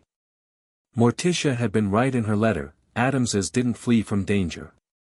They invited it to dinner and poisoned its wine. Or in this case, they invited it into an elaborately trapped chamber and pranked it back to wraith form. Either way, the message was clear, the Dark Lord may have chosen Harry as his enemy, but in doing so, he'd made an enemy of the entire Addams family. And that, as anyone in the wizarding world with sense knew, was a grave mistake indeed. By the end of term, the whole school knew some version of what had happened. The Slytherins regarded the Addams brothers with a mixture of fear and newfound respect, while the Gryffindors, particularly the Weasley twins, were beside themselves with admiration for the prank that had defeated you-know-who. As Harry and Pugsley boarded the Hogwarts Express for the journey home, they carried with them not just the House Cup, Slytherin had won by a narrow margin, and excellent exam results, but something far more valuable, the knowledge that they had found a weapon against Voldemort that he would never expect and could never counter. Next year, Pugsley said as the train pulled away from Hogsmeade Station, we should start a proper prank war against any remaining Death Eaters. Get them nervous before their master returns. Brilliant, Harry agreed. A guerrilla campaign of chaos. What have we created? Hermione sighed, though she couldn't hide her smile. The Dark Lord's worst nightmare, Ron suggested. The boys who pranked. As the Hogwarts Express carried them toward London and a summer filled with new inventions, plans, and Addams family madness, Harry felt a surge of anticipation. Voldemort would return someday, Dumbledore was certain of it. But when he did, he would find not the scared orphan he expected, but a young wizard raised by the most chaotically creative family in the wizarding world. And that, Harry thought with satisfaction, would make all the difference. Chapter 3 The last laugh. 3 years passed like a series of increasingly explosive potions in the Addams household. Harry and Pugsley, now 15 and 16 respectively, had transformed from precocious pranksters into something the wizarding world had never seen before, strategic chaos agents with a particular vendetta against one noseless dark wizard. You know he's back, right? Pugsley said casually, adjusting something that looked suspiciously like a medieval torture device combined with a firework launcher. They sat in the attic of the Addams mansion, surrounded by workbenches covered with half-finished inventions, bubbling cauldrons, and diagrams labeled with names like Spontaneous Combustion Cauldron and Portable Swamp of Despair. The burning in Snape's dark mark was pretty convincing, Harry agreed, carefully measuring a viscous purple liquid into a series of small glass orbs. Plus all those mysterious disappearances the prophets pretending aren't happening. And Uncle Fester's second cousin removed twice said his mark started doing the mambo last month. The ministry's in full denial, though. Harry sighed, corking the last orb and placing it in a velvet-lined case. Fudge called me a delusional attention seeker when I mentioned the graveyard incident. The graveyard incident had occurred just 2 months earlier. Harry had been transported via portkey from the Triwizard Tournament to a graveyard where Peter Pettigrew, using Harry's forcibly taken blood, had performed a ritual to resurrect Voldemort. What should have been the Dark Lord's moment of triumph, however, had turned into something altogether different when Harry had triggered what the Addams brothers called Emergency Protocol Z. Pugsley grinned at the memory. Your blood may have brought him back, but it definitely wasn't the triumphant return he wanted. Who knew that spending every summer having Grandmama infuse my bloodstream with various interesting substances would have such useful side effects? Harry smirked. Voldemort's face when his new body started turning purple and growing those extra fingers. Classic. And the way his robes transfigured into that pink tutu was inspired. That was Wednesday's contribution. She said if he wanted to dance with death, he should look the part. The brothers laughed, but quickly sobered. The fact remained that despite the humiliation, Voldemort had returned to physical form.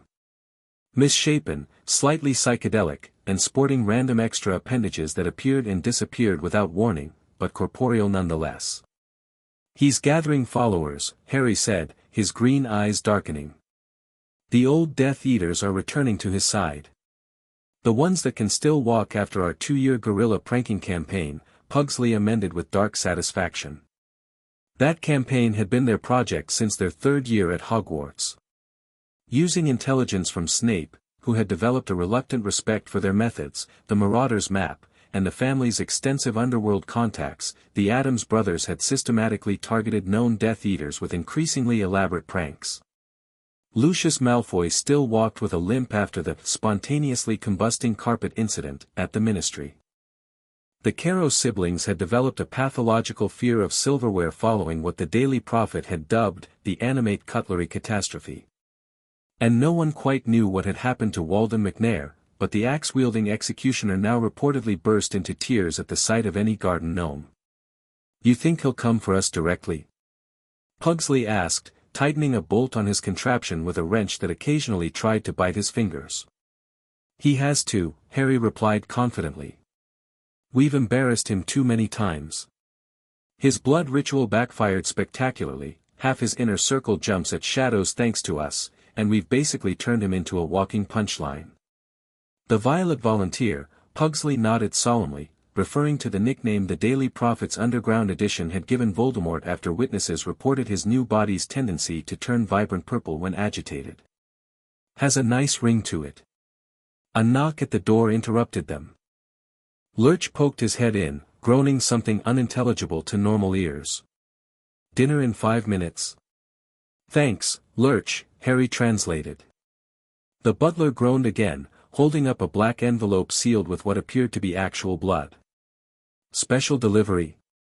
Pugsley perked up. Is it ticking? The best mail always ticks. Lurch shook his head mournfully and handed the envelope to Harry before shuffling away. The envelope was addressed in elegant silver script, to the Addams Potter Abominations, Attic Workshop, Addams Mansion, London. Harry raised an eyebrow. Abominations? A bit dramatic, don't you think? I'm flattered he noticed our work, Pugsley replied, leaning over Harry's shoulder as he broke the seal. Inside was a single piece of parchment, the message burned into it as if by acid: the Dark Lord does not forgive. The Dark Lord does not forget. The Dark Lord does not tolerate mockery. Your deaths will not be swift. Your suffering will be legendary. Prepare yourselves for obliteration. Lord Voldemort P.S. The Potter Boy's extra blood has given me insight into your pathetic family's methods. Your pranks will not save you this time. The brothers stared at the note, then at each other, before breaking into identical grins. He sent a threatening letter. Pugsley exclaimed, sounding delighted. With dramatic language and everything. And a postscript, Harry added. That's how you know he's really upset. Should we frame it? Mom will want it for the family album. Right next to the restraining order from the Minister of Magic and that lovely cease and desist from the International Confederation of Wizards. They headed downstairs, taking the letter with them. In the dining room, the entire Addams clan was gathered around the long table, which was laden with dishes that bubbled, smoked, or occasionally moved of their own accord. "Boys!" Gomez exclaimed, leaping up to greet them.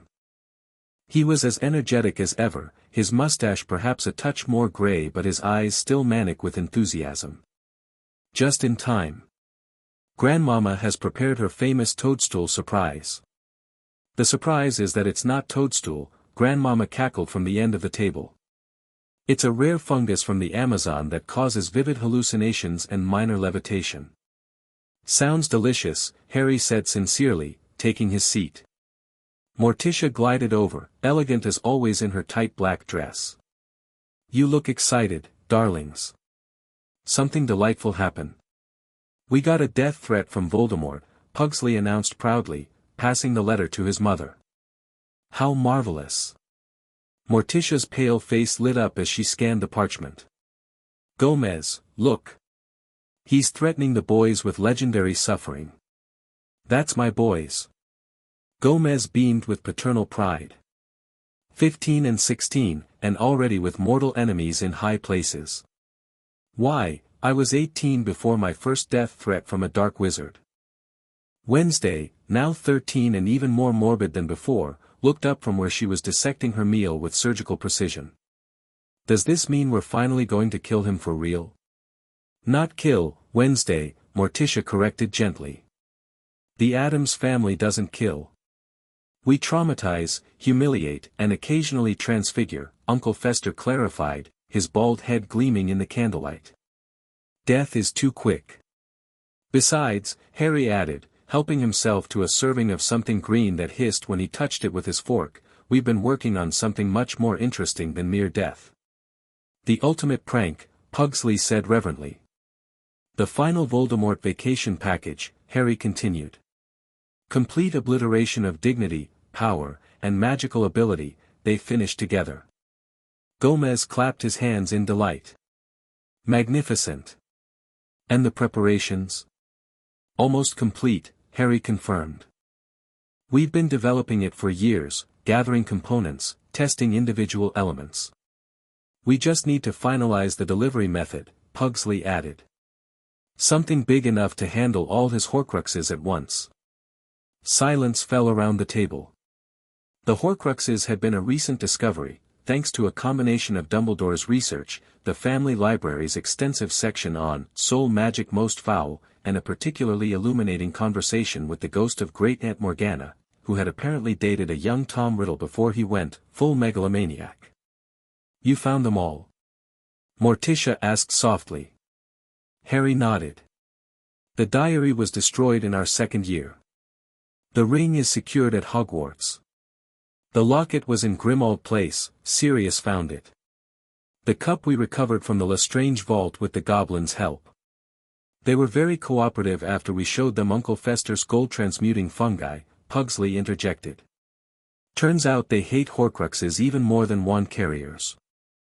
"The diadem was at Hogwarts all along," Harry continued. "And the snake stays with Voldemort." "And the seventh?" Gomez asked, his usually jovial face serious. Harry's hand unconsciously touched his scar. "Me. Or rather, a fragment inside me. But Grandmama and I found a solution for that."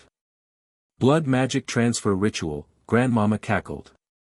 "Already prepared the potion. We'll siphon that soul fragment right out and into one of my special containment vessels. It's shaped like a rubber duck," Harry added. "For irony."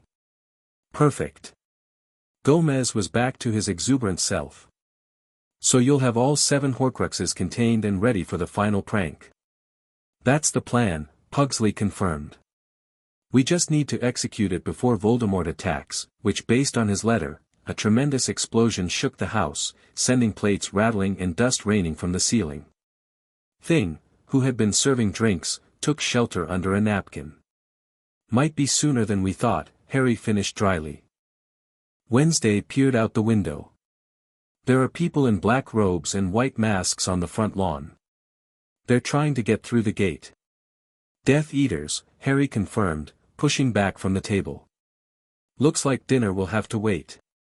Nonsense, Morticia said calmly. Your father and I will handle our unwanted guests. You boys take what you need from your workshop and flow to Hogwarts. If Voldemort is making his move, that's where he'll go next. But Mom, Pugsley began. No arguments, Gomez said firmly, though his eyes gleamed with excitement at the prospect of battle. This is what we've prepared for. Operation Dark Lord Dupe begins now. Another explosion rocked the house, this one closer. They've breached the outer wards, Uncle Fester reported, looking out another window. But they've just hit Morticia's greenhouse. Her venomous tentacula looks angry. Distant screams confirmed this assessment. Go, boys, Morticia urged, drawing her wand, 13 inches of black walnut with a core of thestral hair, elegant and deadly. Wednesday, accompany your brothers. Lurch, activate the house defenses. Lurch groaned affirmatively and pulled a large lever hidden behind a tapestry. Immediately, the house seemed to come alive, windows shuttered themselves, suits of armor stepped down from their pedestals, and the chandelier in the dining room began to spin ominously. The flu powders in the skull on the mantel, Gomez called as the boys and Wednesday rushed toward the fireplace. Give Voldemort our regards. Harry grabbed a handful of the glittering powder from inside a grinning crystal skull. Hogwarts, headmaster's office, he shouted, tossing it into the flames, which turned emerald green.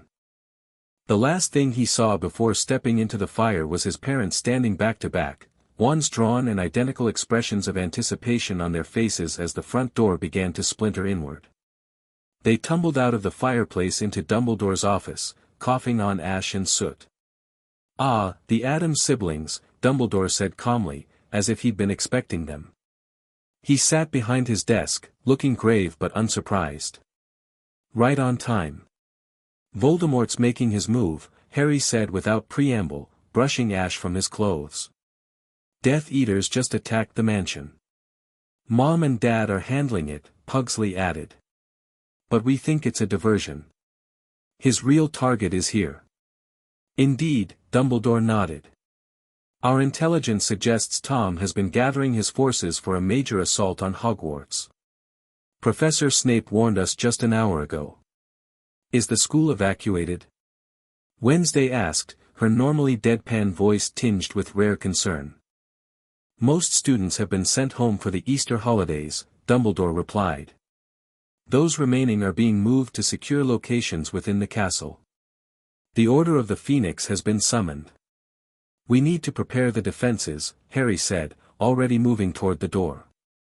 We've been developing systems specifically for this scenario. Ah yes, Dumbledore's eyes twinkled despite the grave situation. Your pranks. Professor McGonagall has been most concerned about some of your more explosive preparations. With respect, Headmaster, Pugsley said seriously, conventional magic won't stop Voldemort. We've proven that multiple times. But unconventional magic, Harry continued, magic he doesn't expect and can't counter, combined with Muggle science and Addams family chaos, Pugsley added. That's our only chance, they finished together. Dumbledore studied them for a long moment, then nodded. Very well. Coordinate with the heads of houses. The castle is yours too. Booby trap. The brothers exchanged gleeful looks that would have terrified anyone who knew them well. We'll need to access the room of requirement, Harry said. That's where we've stored most of our equipment. And the Marauder's map, Pugsley added. To track enemy movements. I shall alert the staff to provide whatever assistance you require. Dumbledore rose from his desk. Miss Addams, perhaps you would assist Madame Pomfrey in preparing the hospital wing? I fear we may have casualties before the night is through. Wednesday nodded solemnly. I brought my personal collection of poisons and antidotes. And some interesting specimens for reattaching limbs. Dumbledore wisely chose not to inquire further. Off you go, then. I must contact the ministry, however futile that may prove. The siblings hurried from the office, separating at the first corridor junction, Wednesday heading to the hospital wing while the brothers raced toward the 7th floor. You think Mom and Dad will be okay? Pugsley asked as they ran. Are you kidding? Harry snorted. Those Death Eaters have no idea what they've walked into. Remember what happened to that door-to-door salesman who wouldn't take no for an answer? They never did find all of him, Pugsley recalled with a fond smile. You're right. I almost feel sorry for Voldemort's minions. They reached the blank wall opposite the tapestry of Barnabas the Barmy. Harry paced back and forth 3 times, concentrating hard. We need our pranking headquarters, he murmured. The place where we've stored all our Voldemort-defeating equipment. A door materialized, ornate and slightly ominous with a brass knocker shaped like a leering skull. The brothers grinned at each other and pushed it open. Inside was a vast workshop that would have made any mad scientist green with envy. Workbenches lined the walls, covered with half-assembled devices, bubbling cauldrons, and jars containing substances of questionable legality. Diagrams and blueprints papered the walls, and a large table in the center held a detailed model of Hogwarts. Home sweet home, Pugsley sighed happily, heading straight for a cabinet marked, extremely dangerous, even for U.S. Harry moved to the model of Hogwarts, tapping it with his wand. Show current defenses, he commanded. The model glowed, revealing a network of colored lines representing various protective enchantments around the castle. Dumbledore's strengthened the outer wards, he observed. But they won't hold against a full assault for long. Then we'd better work fast, Pugsley said, already loading his many pockets with devices from the cabinet. Phase 1 or Phase 2 deployment? Full Phase 2, Harry decided grimly. No holding back this time. Music to my ears, Pugsley grinned, grabbing a particularly ominous-looking contraption. I've been dying to use the portable swamp of despair. Alert the DA, Harry said, pulling a special galleon from his pocket, a communication device they'd created for Dumbledore's army, the secret defense group they'd formed after Voldemort's return. We'll need all hands on deck. As Pugsley continued gathering equipment, Harry swept his wand over the model castle. Activate Protocol Addams, he commanded. The model castle shimmered, and suddenly dozens of tiny red dots appeared throughout its structure. All prepositioned devices online, Harry confirmed, studying the display. Now we just need to activate the major systems and position the final elements. A knock at the door interrupted them. Ron Weasley and Hermione Granger burst in, looking harried but determined. Got your message, Ron panted, holding up his DA coin. Death Eaters attacking? Voldemort's making his big play, Harry confirmed. Starting with our house as a diversion, but Hogwarts is the main target. Hermione immediately moved to the model, her analytical mind taking in the defensive layout. These are all your trap positions.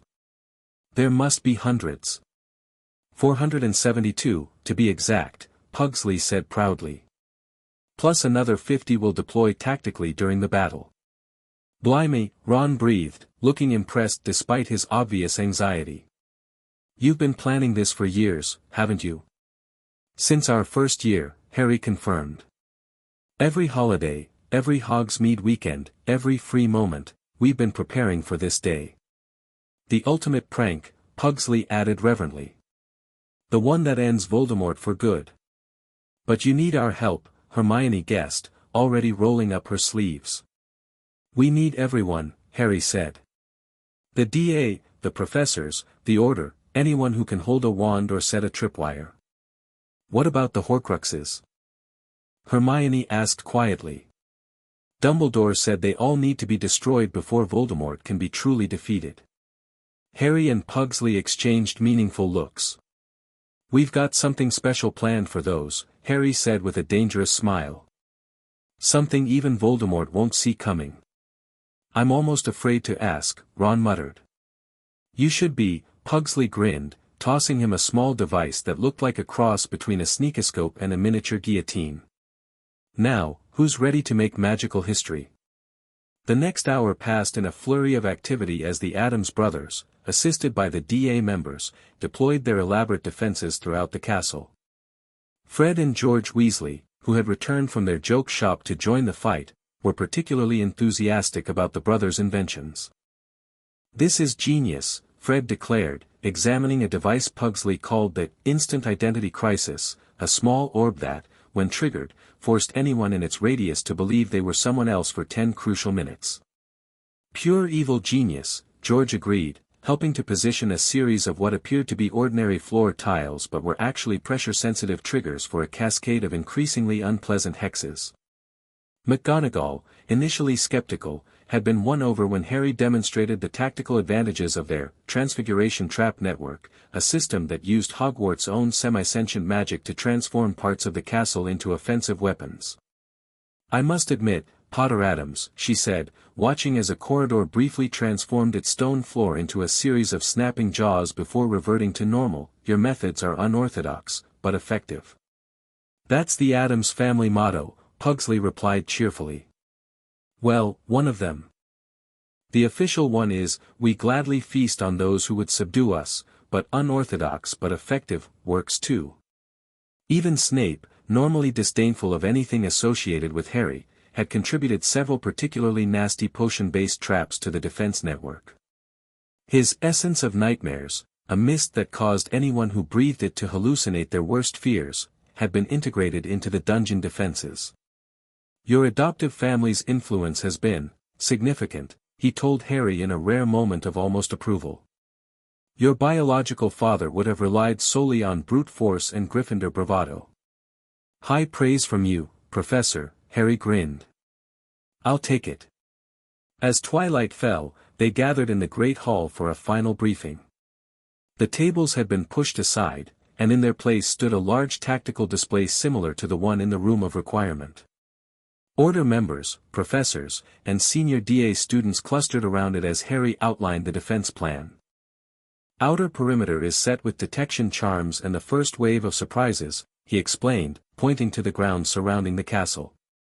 "Pugsley's portable swamp is positioned at these 3 likely approach points, each enhanced with Professor Sprout's most aggressive plants." The venomous tentacula were particularly eager to participate, Professor Sprout confirmed with uncharacteristic bloodthirstiness. "The castle itself has been divided into defense zones," Harry continued, highlighting different sections of the model. "Each with a specific theme of traps and a designated response team. Professor Flitwick's charm work has integrated everything into a cohesive system." The tiny charms professor beamed with pride. "The castle's own magic has embraced these modifications remarkably well. Almost as if Hogwarts approves of defending itself this way." "Inner sanctum defenses are our most potent," Pugsley took over, zooming the display to show the central areas of the castle. "The Great Hall, the major towers, and of course, the Chamber of Final Confrontation." "Is that what we're calling the Room of Requirement now?" Ron whispered to Hermione. "Just go with it," she whispered back. "What about evacuation routes?" Remus Lupin asked from the back. The former professor had arrived with the advance guard of the Order of the Phoenix. "Fred and George have secured the secret passages," Harry replied.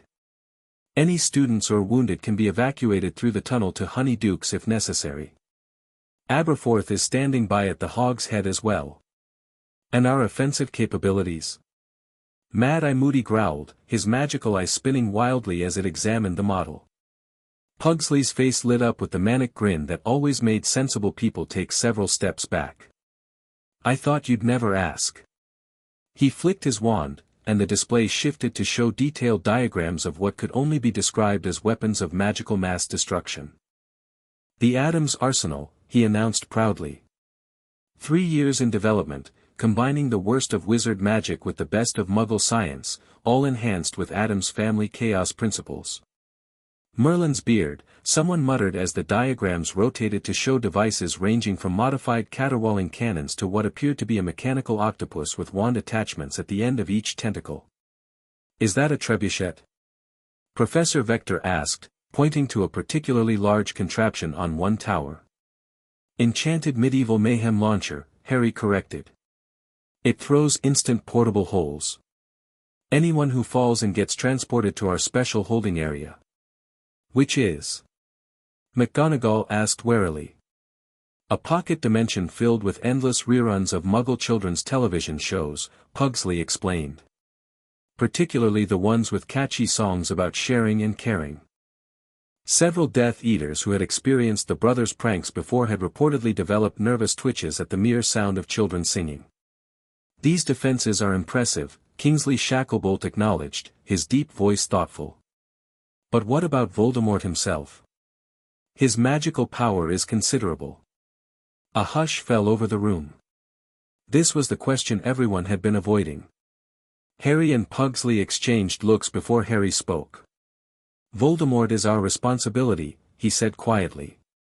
We have a special plan for him, something tailored specifically to his particular vulnerabilities.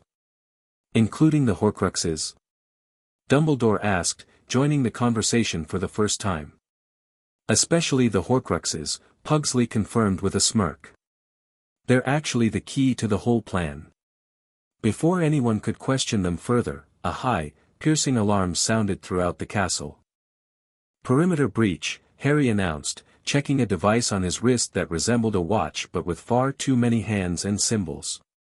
Multiple contact points. Looks like they're coming from the Forbidden Forest and the main gates simultaneously. It's time, Dumbledore said, drawing his wand. Everyone to your positions. As the defenders dispersed to their assigned areas, Pugsley pulled Harry aside. You think Mom and Dad are okay? He asked again, a rare moment of vulnerability crossing his face. Harry squeezed his brother's shoulder. They're Addamses. They're probably serving the surviving Death Eaters tea and asking about their torture preferences. Pugsley chuckled. You're right. And Wednesday? In the hospital wing with Madame Pomfrey, armed with enough medical supplies and poisons to start her own apocalypse.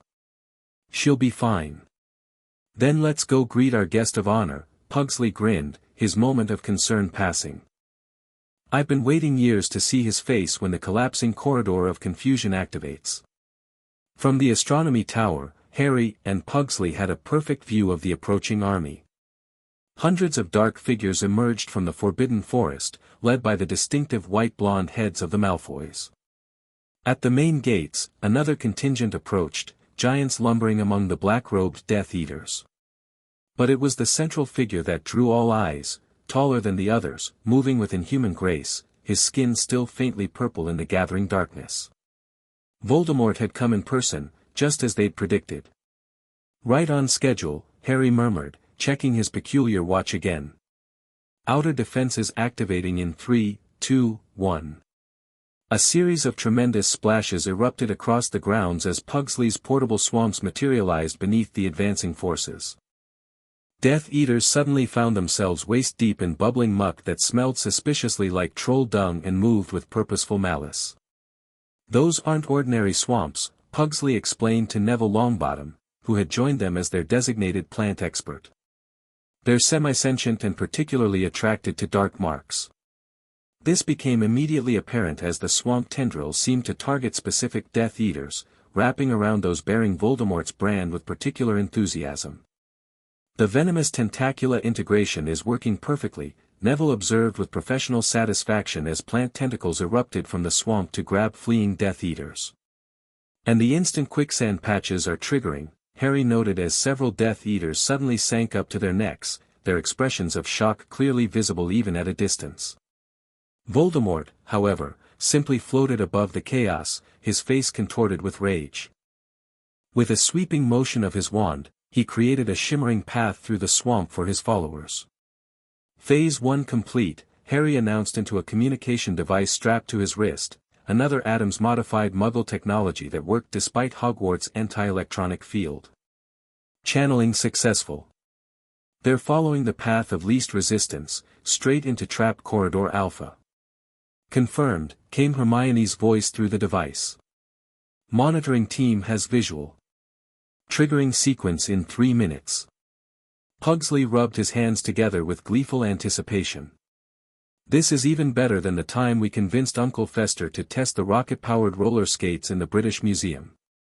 They're still finding pieces of those Egyptian mummies, Harry agreed. Come on, we need to get to the grand staircase for Phase 2. They raced down from the astronomy tower, passing teams of defenders moving to their positions. The castle itself seemed alive with anticipation, suits of armor standing at attention, portraits watching alertly, and even the stone gargoyles flexing their wings as if preparing for battle.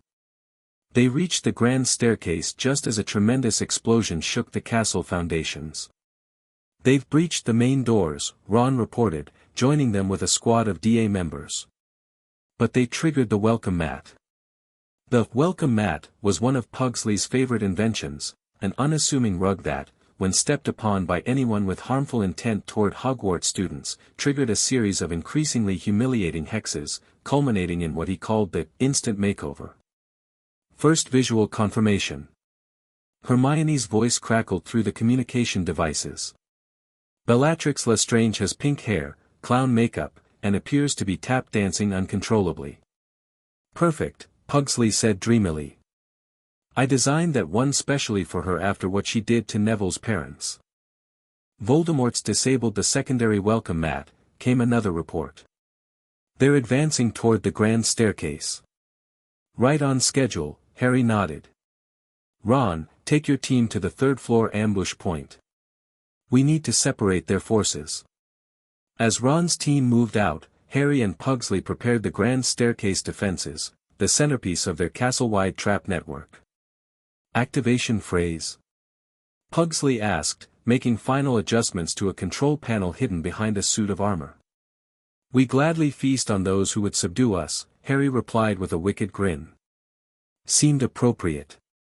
The first Death Eaters appeared at the bottom of the staircase, Dolohov and Rookwood, wands raised, moving cautiously after their experience with the welcome mat. Hold, Harry whispered, raising a hand.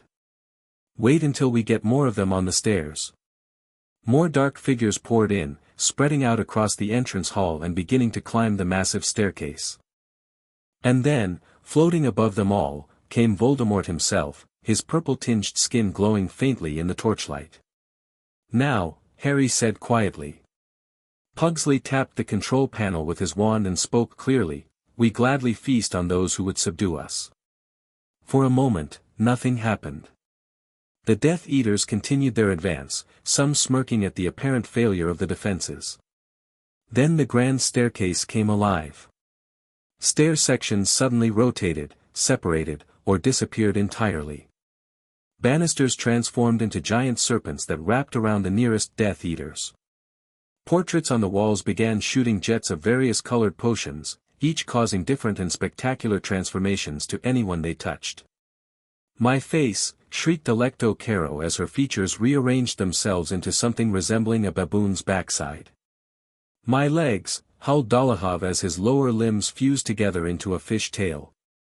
Most spectacular of all, the central chandelier detached from the ceiling and transformed into a massive, crystalline octopus that began grabbing Death Eaters with its glittering tentacles and juggling them through the air. Voldemort himself was forced to perform a complex shield charm as the very air around him filled with iridescent bubbles that exploded into clouds of glitter upon contact with any surface. Potter, he screamed, his voice high and furious as he spotted Harry and Pugsley watching from a upper landing. This ends now. He slashed his wand through the air, sending a bolt of green light toward them, only for it to be intercepted by one of the moving staircases, which absorbed the killing curse and promptly turned into a giant, wooden tongue that attempted to lick the Dark Lord. I don't think he appreciates our decorating skills, Pugsley observed casually as they ducked behind a pillar. Tough critic, Harry agreed. Should we move to Phase 3? Definitely. The Grand Staircase Spectacular will keep his minions busy, but he'll break through soon. They sprinted down a side corridor, even as the sounds of chaos continued behind them, screams, explosions, and what sounded suspiciously like a brass band playing The Flight of the Bumblebee at triple speed. Status report, Harry commanded into his communication device as they ran. East Wing secure, came McGonagall's clipped voice. Death Eaters attempted to breach through the Transfiguration courtyard but encountered the statue uprising. The gargoyles are having the time of their lives, Flitwick's voice added cheerfully. 3 giants down, restrained with animated stone chains. Hospital wing reporting 15 wounded on our side, none critical, Wednesday's monotone voice announced. 47 enemy combatants captured and sedated. I've taken their wands and one particularly nice set of false teeth. Great Hall holding, Ron chimed in. Fred and George deployed the portable pit of doom. You should see Crabbe and Goyle Sr. trying to escape the bouncing pink bubbles. And Voldemort? Harry asked, skidding around a corner toward their destination. In pursuit, Snape's voice replied tensely. The Dark Lord has abandoned his followers and is heading toward the 7th floor. He appears to know your destination. Perfect, Pugsley grinned. Everything's going according to plan. They reached the 7th floor corridor just as another explosion rocked the castle. The wall at the far end shattered inward, and through the dust and debris floated Voldemort, his face a mask of fury. Hello, Tom, Harry said casually, as if greeting an acquaintance at a tea party. Love what you've done with yourself. The purple skin really brings out your red eyes. The occasional extra fingers are a nice touch too, Pugsley added. Very avant-garde. Voldemort's face contorted with rage. You dare mock Lord Voldemort? After everything, you still don't understand what you face. Oh, we understand, Harry replied, his casual demeanor dropping away. We understand exactly what you are, Tom Riddle. A scared little boy who never got over being ordinary, who had to split his soul into pieces just to feel special. Voldemort hissed in fury and raised his wand, but before he could cast a spell, Harry continued, We know about your Horcruxes, Tom. All of them. That stopped the Dark Lord in his tracks. For the first time, a flicker of uncertainty crossed his serpentine features. You lie, he whispered. The diary, Pugsley began counting on his fingers. Destroyed in our 2nd year. The ring, Harry continued. Contained and neutralized by Dumbledore. The locket from the cave, found in Sirius Black's house. Hufflepuff's cup, retrieved from the Lestrange vault. Ravenclaw's diadem, hidden in this very castle. Your pet snake Nagini, currently being entertained by our sister Wednesday in a special containment field in the hospital wing. This was a slight exaggeration, the snake was indeed captured, but had been stunned and secured rather than entertained by Wednesday, though she had asked permission to study its venom production system. And finally, Harry touched his scar, the piece you never meant to create, right here. Though not for much longer. Real fear flickered in Voldemort's red eyes. Impossible, he breathed. You cannot have found them all.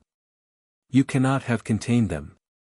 That's your problem, Tom, Pugsley said with mock sympathy. Limited imagination. You never consider the impossible. The Addams family specializes in the impossible, Harry added. We've not only found your Horcruxes, we've gathered them all in one place. Ready for the ultimate cleansing, Pugsley concluded with a grin that would have made Gomez proud. Or as we like to call it, the last laugh. With synchronized precision, the brothers each raised a hand and spoke in perfect unison, we need the place where everything is hidden, and where Tom Riddle will finally lose. The wall behind them shimmered, and the familiar door to the room of requirement appeared, though larger and more ornate than usual, with strange runes carved into its frame and what appeared to be actual faces writhing beneath the wood grain. After you, Tom, Harry said with a mocking bow. Your soul fragments are waiting for a reunion.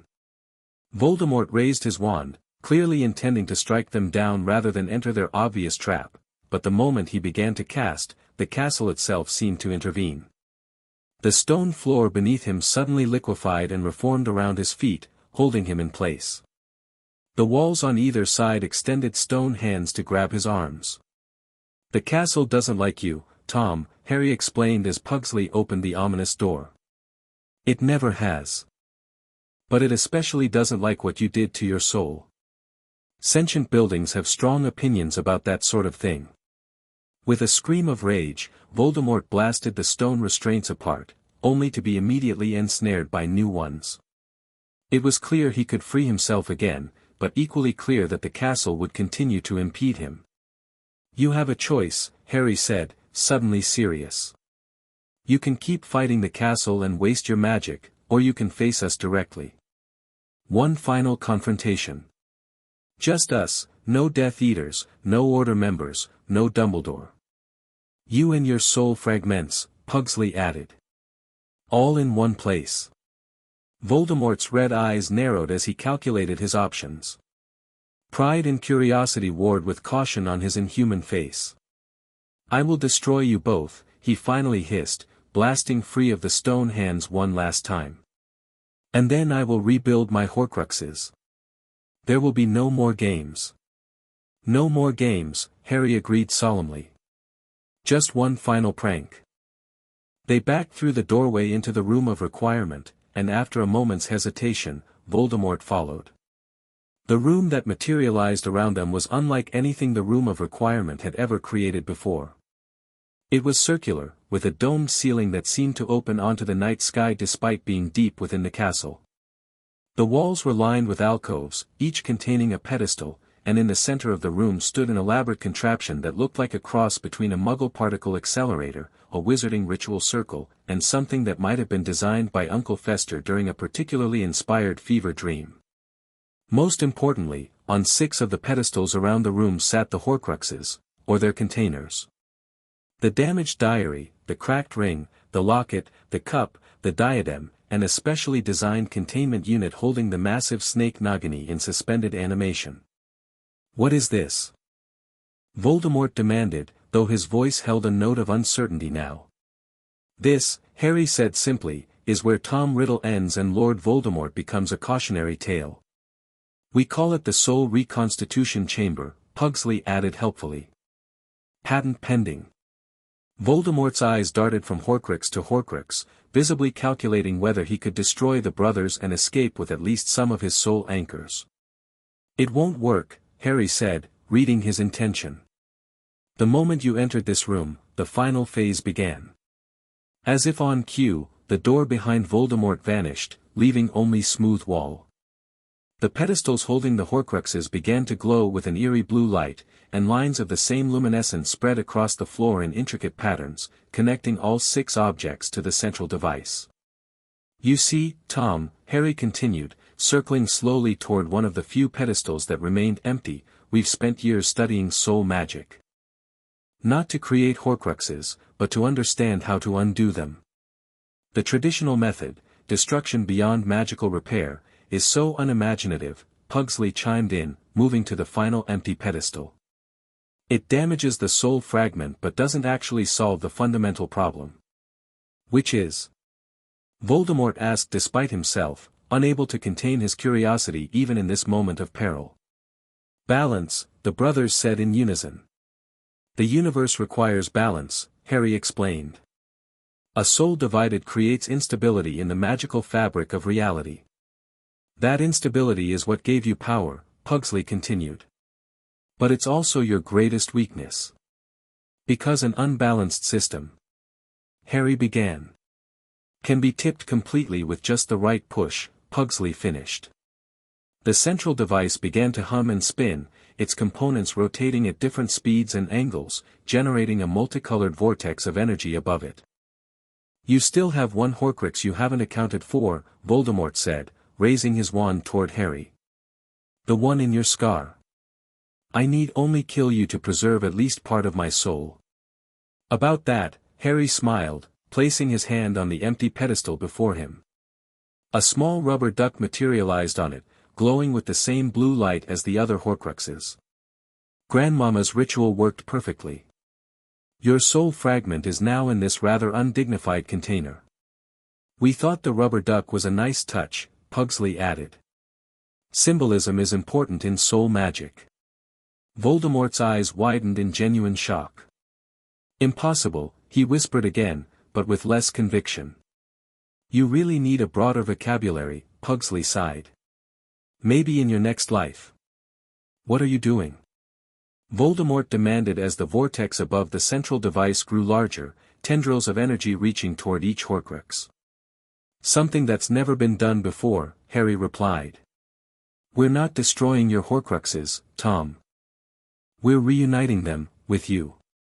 A forced soul reconstitution, Pugsley elaborated. All those fragments, shoved back where they belong. For the first time, real terror showed on Voldemort's face. You can't. The damage, the magical backlash, it would destroy half the castle. That's why we created this special chamber, Harry explained patiently. It's contained. The only one affected will be you. And what do you imagine will happen when my soul is whole again? Voldemort sneered, attempting to regain his composure. I will be stronger than ever. The brothers exchanged knowing looks. That's not how it works, Tom, Harry said softly. A soul forcibly reconstituted after such damage doesn't grant power. It grants something much more interesting, Pugsley added. What? Voldemort demanded. Harry's green eyes met Voldemort's red ones. Remorse. Before Voldemort could respond, the vortex above the central device collapsed inward, then exploded outward in a silent shockwave. Tendrils of energy wrapped around each Horcrux, lifting them from their pedestals and drawing them toward Voldemort. No, the Dark Lord screamed, attempting to shield himself, but it was too late. Each soul fragment, torn free from its container, shot toward Voldemort like a homing missile. The diary fragment hit first, slamming into his chest with enough force to stagger him. The ring followed, then the locket, each impact causing Voldemort to scream in a different pitch of agony. The cup fragment and diadem fragment struck simultaneously, driving him to his knees.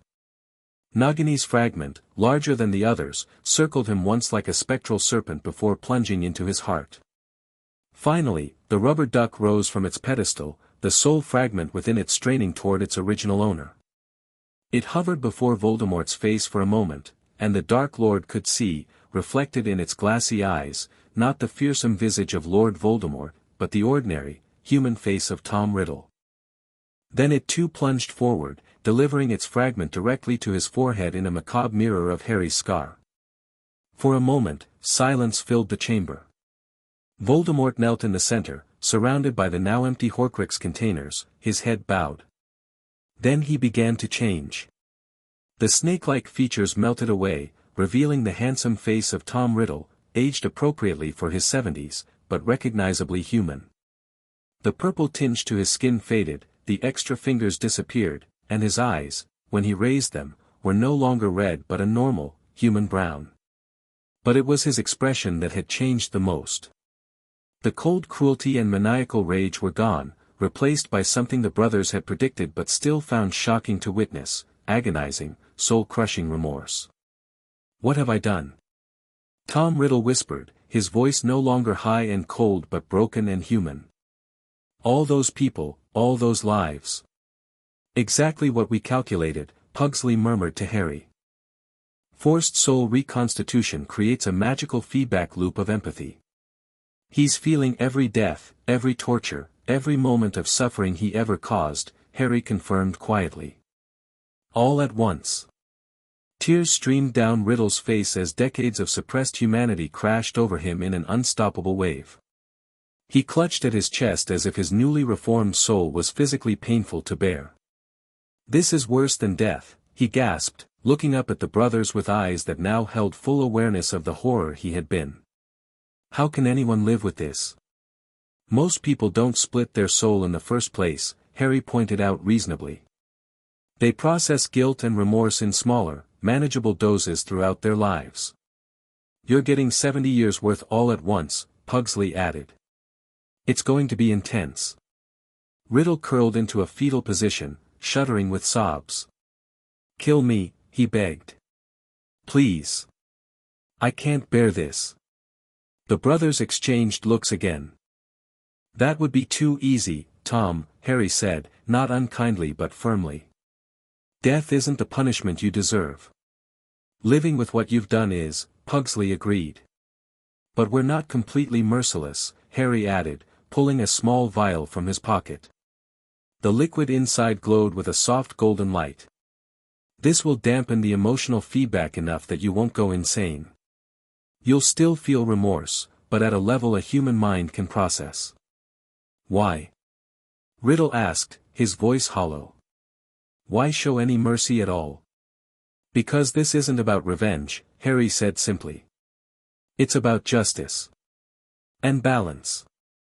The Addams family understanding of justice is unique, Pugsley admitted. Death is quick. Transformation is forever. Harry knelt and held out the vial. Your choice, Tom.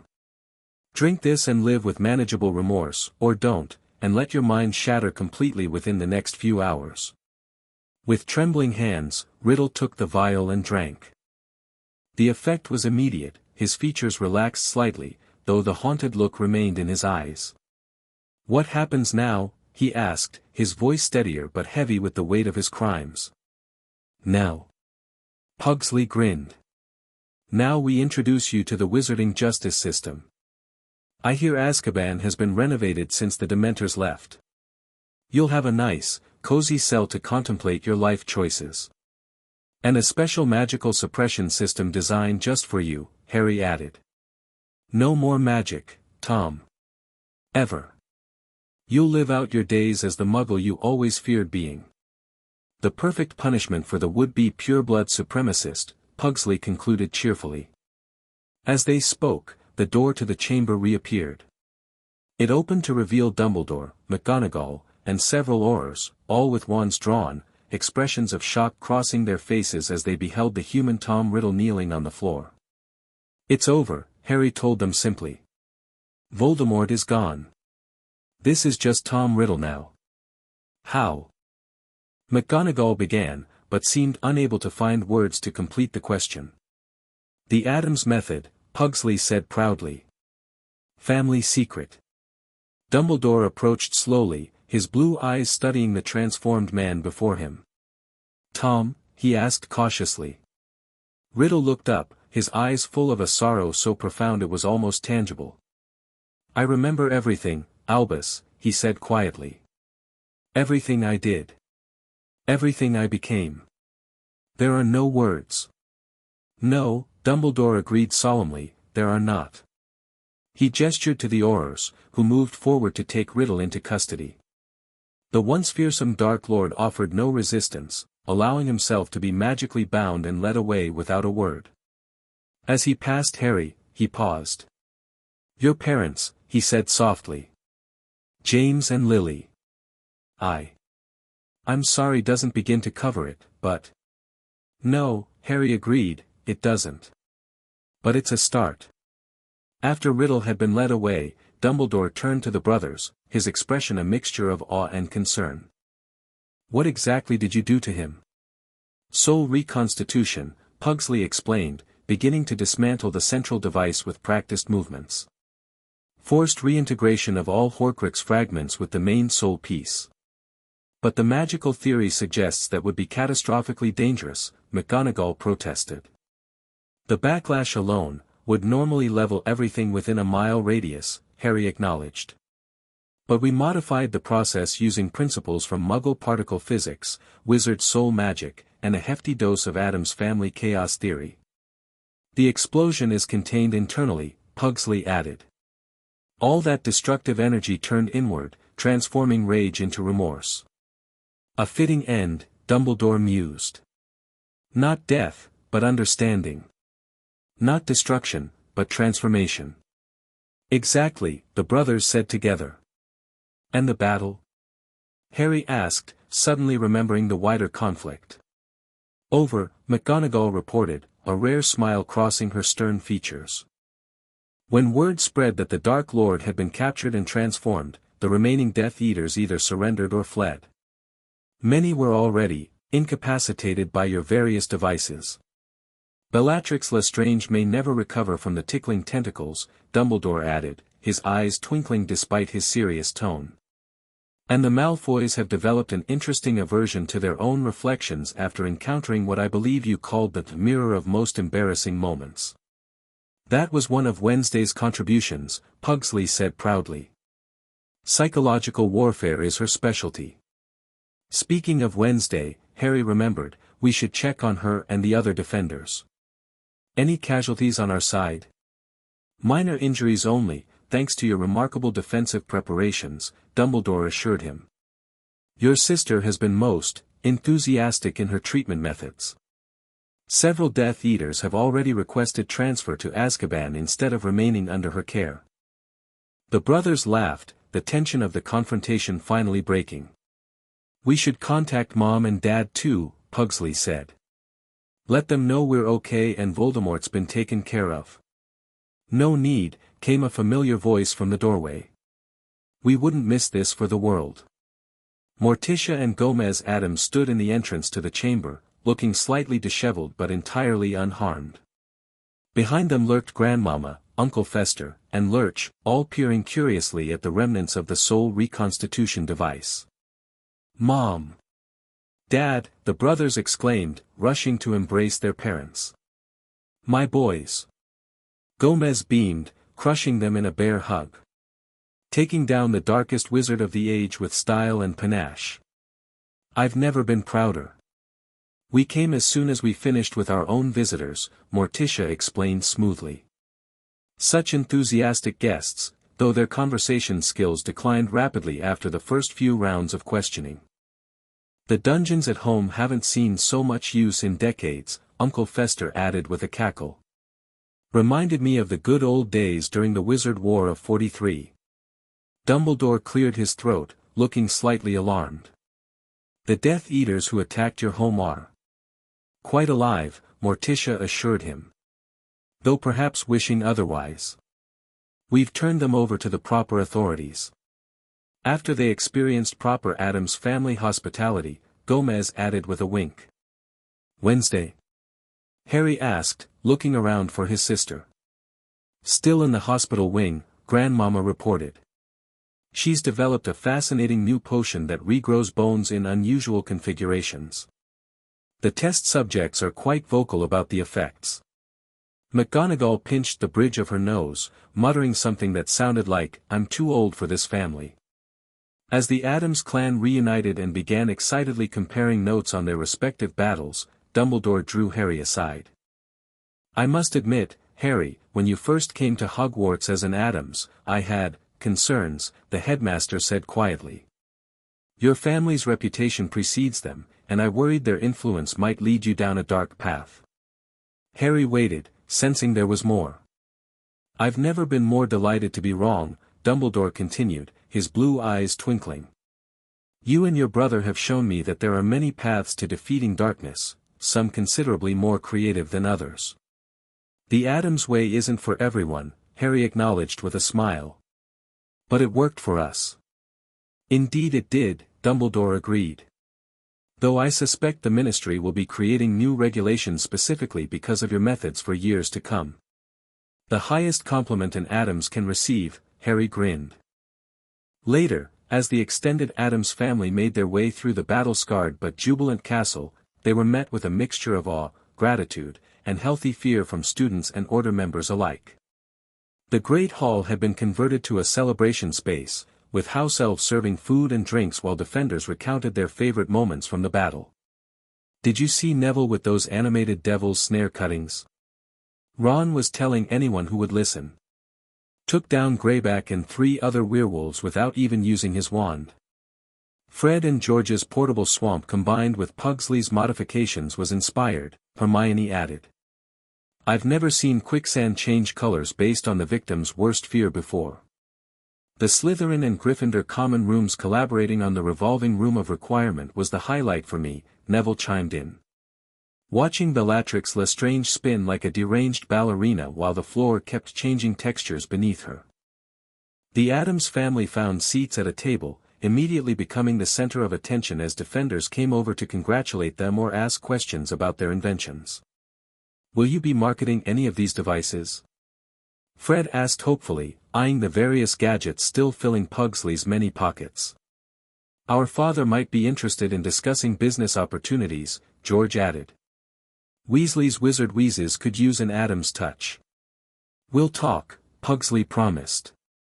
"Some designs might be too dangerous for the general public, but others could be modified." "The non-lethal ones, you mean," Hermione clarified nervously. "Or the lethal ones with good safety warnings," Pugsley countered reasonably. As the celebration continued, Harry found a moment of quiet to step outside into the courtyard. The battle damage was evident, scorch marks on walls, a few collapsed sections of ceiling, and what appeared to be a giant rubber duck embedded in one tower, but Hogwarts still stood, resilient as ever. Pugsley joined him after a few minutes, handing him a butterbeer. "Thinking deep thoughts?" "Just reflecting," Harry replied, accepting the drink. "We did it. We actually did it. Did you ever doubt we would?" Pugsley asked, genuinely curious. Harry considered the question. "Not really. The Addams family always finds a way. Usually the strangest possible way," Pugsley agreed with a grin. "What do you think happens now?" Harry wondered, looking up at the starry sky. "Well, there's still plenty of dark wizards out there," Pugsley mused. "And our pranking techniques could probably use some refinement." The portable swamp of despair took 3 seconds too long to activate. "Always room for improvement," Harry nodded seriously. "Plus, I bet Wednesday will want to start her own projects soon. She's been taking notes on everything we've done." "A terrifying thought," Pugsley acknowledged. "But that's what being an Addams is all about, isn't it? Finding new ways to terrify the universe while having a blast doing it." Harry raised his butterbeer in a toast. "To the Addams family, making the wizarding world weird again, one prank at a time." "And to Tom Riddle," Pugsley added with surprising solemnity. "May he spend the rest of his life contemplating the folly of messing with the family that pranks together." They clinked bottles just as a spectacular explosion erupted from one of the towers. Apparently, Uncle Fester had found the remaining stockpile of Fred and George's fireworks and decided to improve them. As multicolored sparks rained down over the castle and shouts of alarm mingled with delighted laughter, Harry and Pugsley exchanged identical grins of satisfaction. The Dark Lord had been defeated, not by ancient magic or prophesied power, but by the chaotic creativity of the Addams family. It wasn't the ending anyone had expected, except perhaps 2 brothers who had spent their lives embracing the unexpected. And in the dungeons of the Ministry, awaiting trial for his countless crimes, Tom Riddle dreamed not of power or immortality, but of rubber ducks and the 2 boys who had shown him the ultimate truth. Sometimes, the last laugh is the sweetest victory of all. The end. Thank you for watching this video. Please be sure to subscribe to our channel and like this video.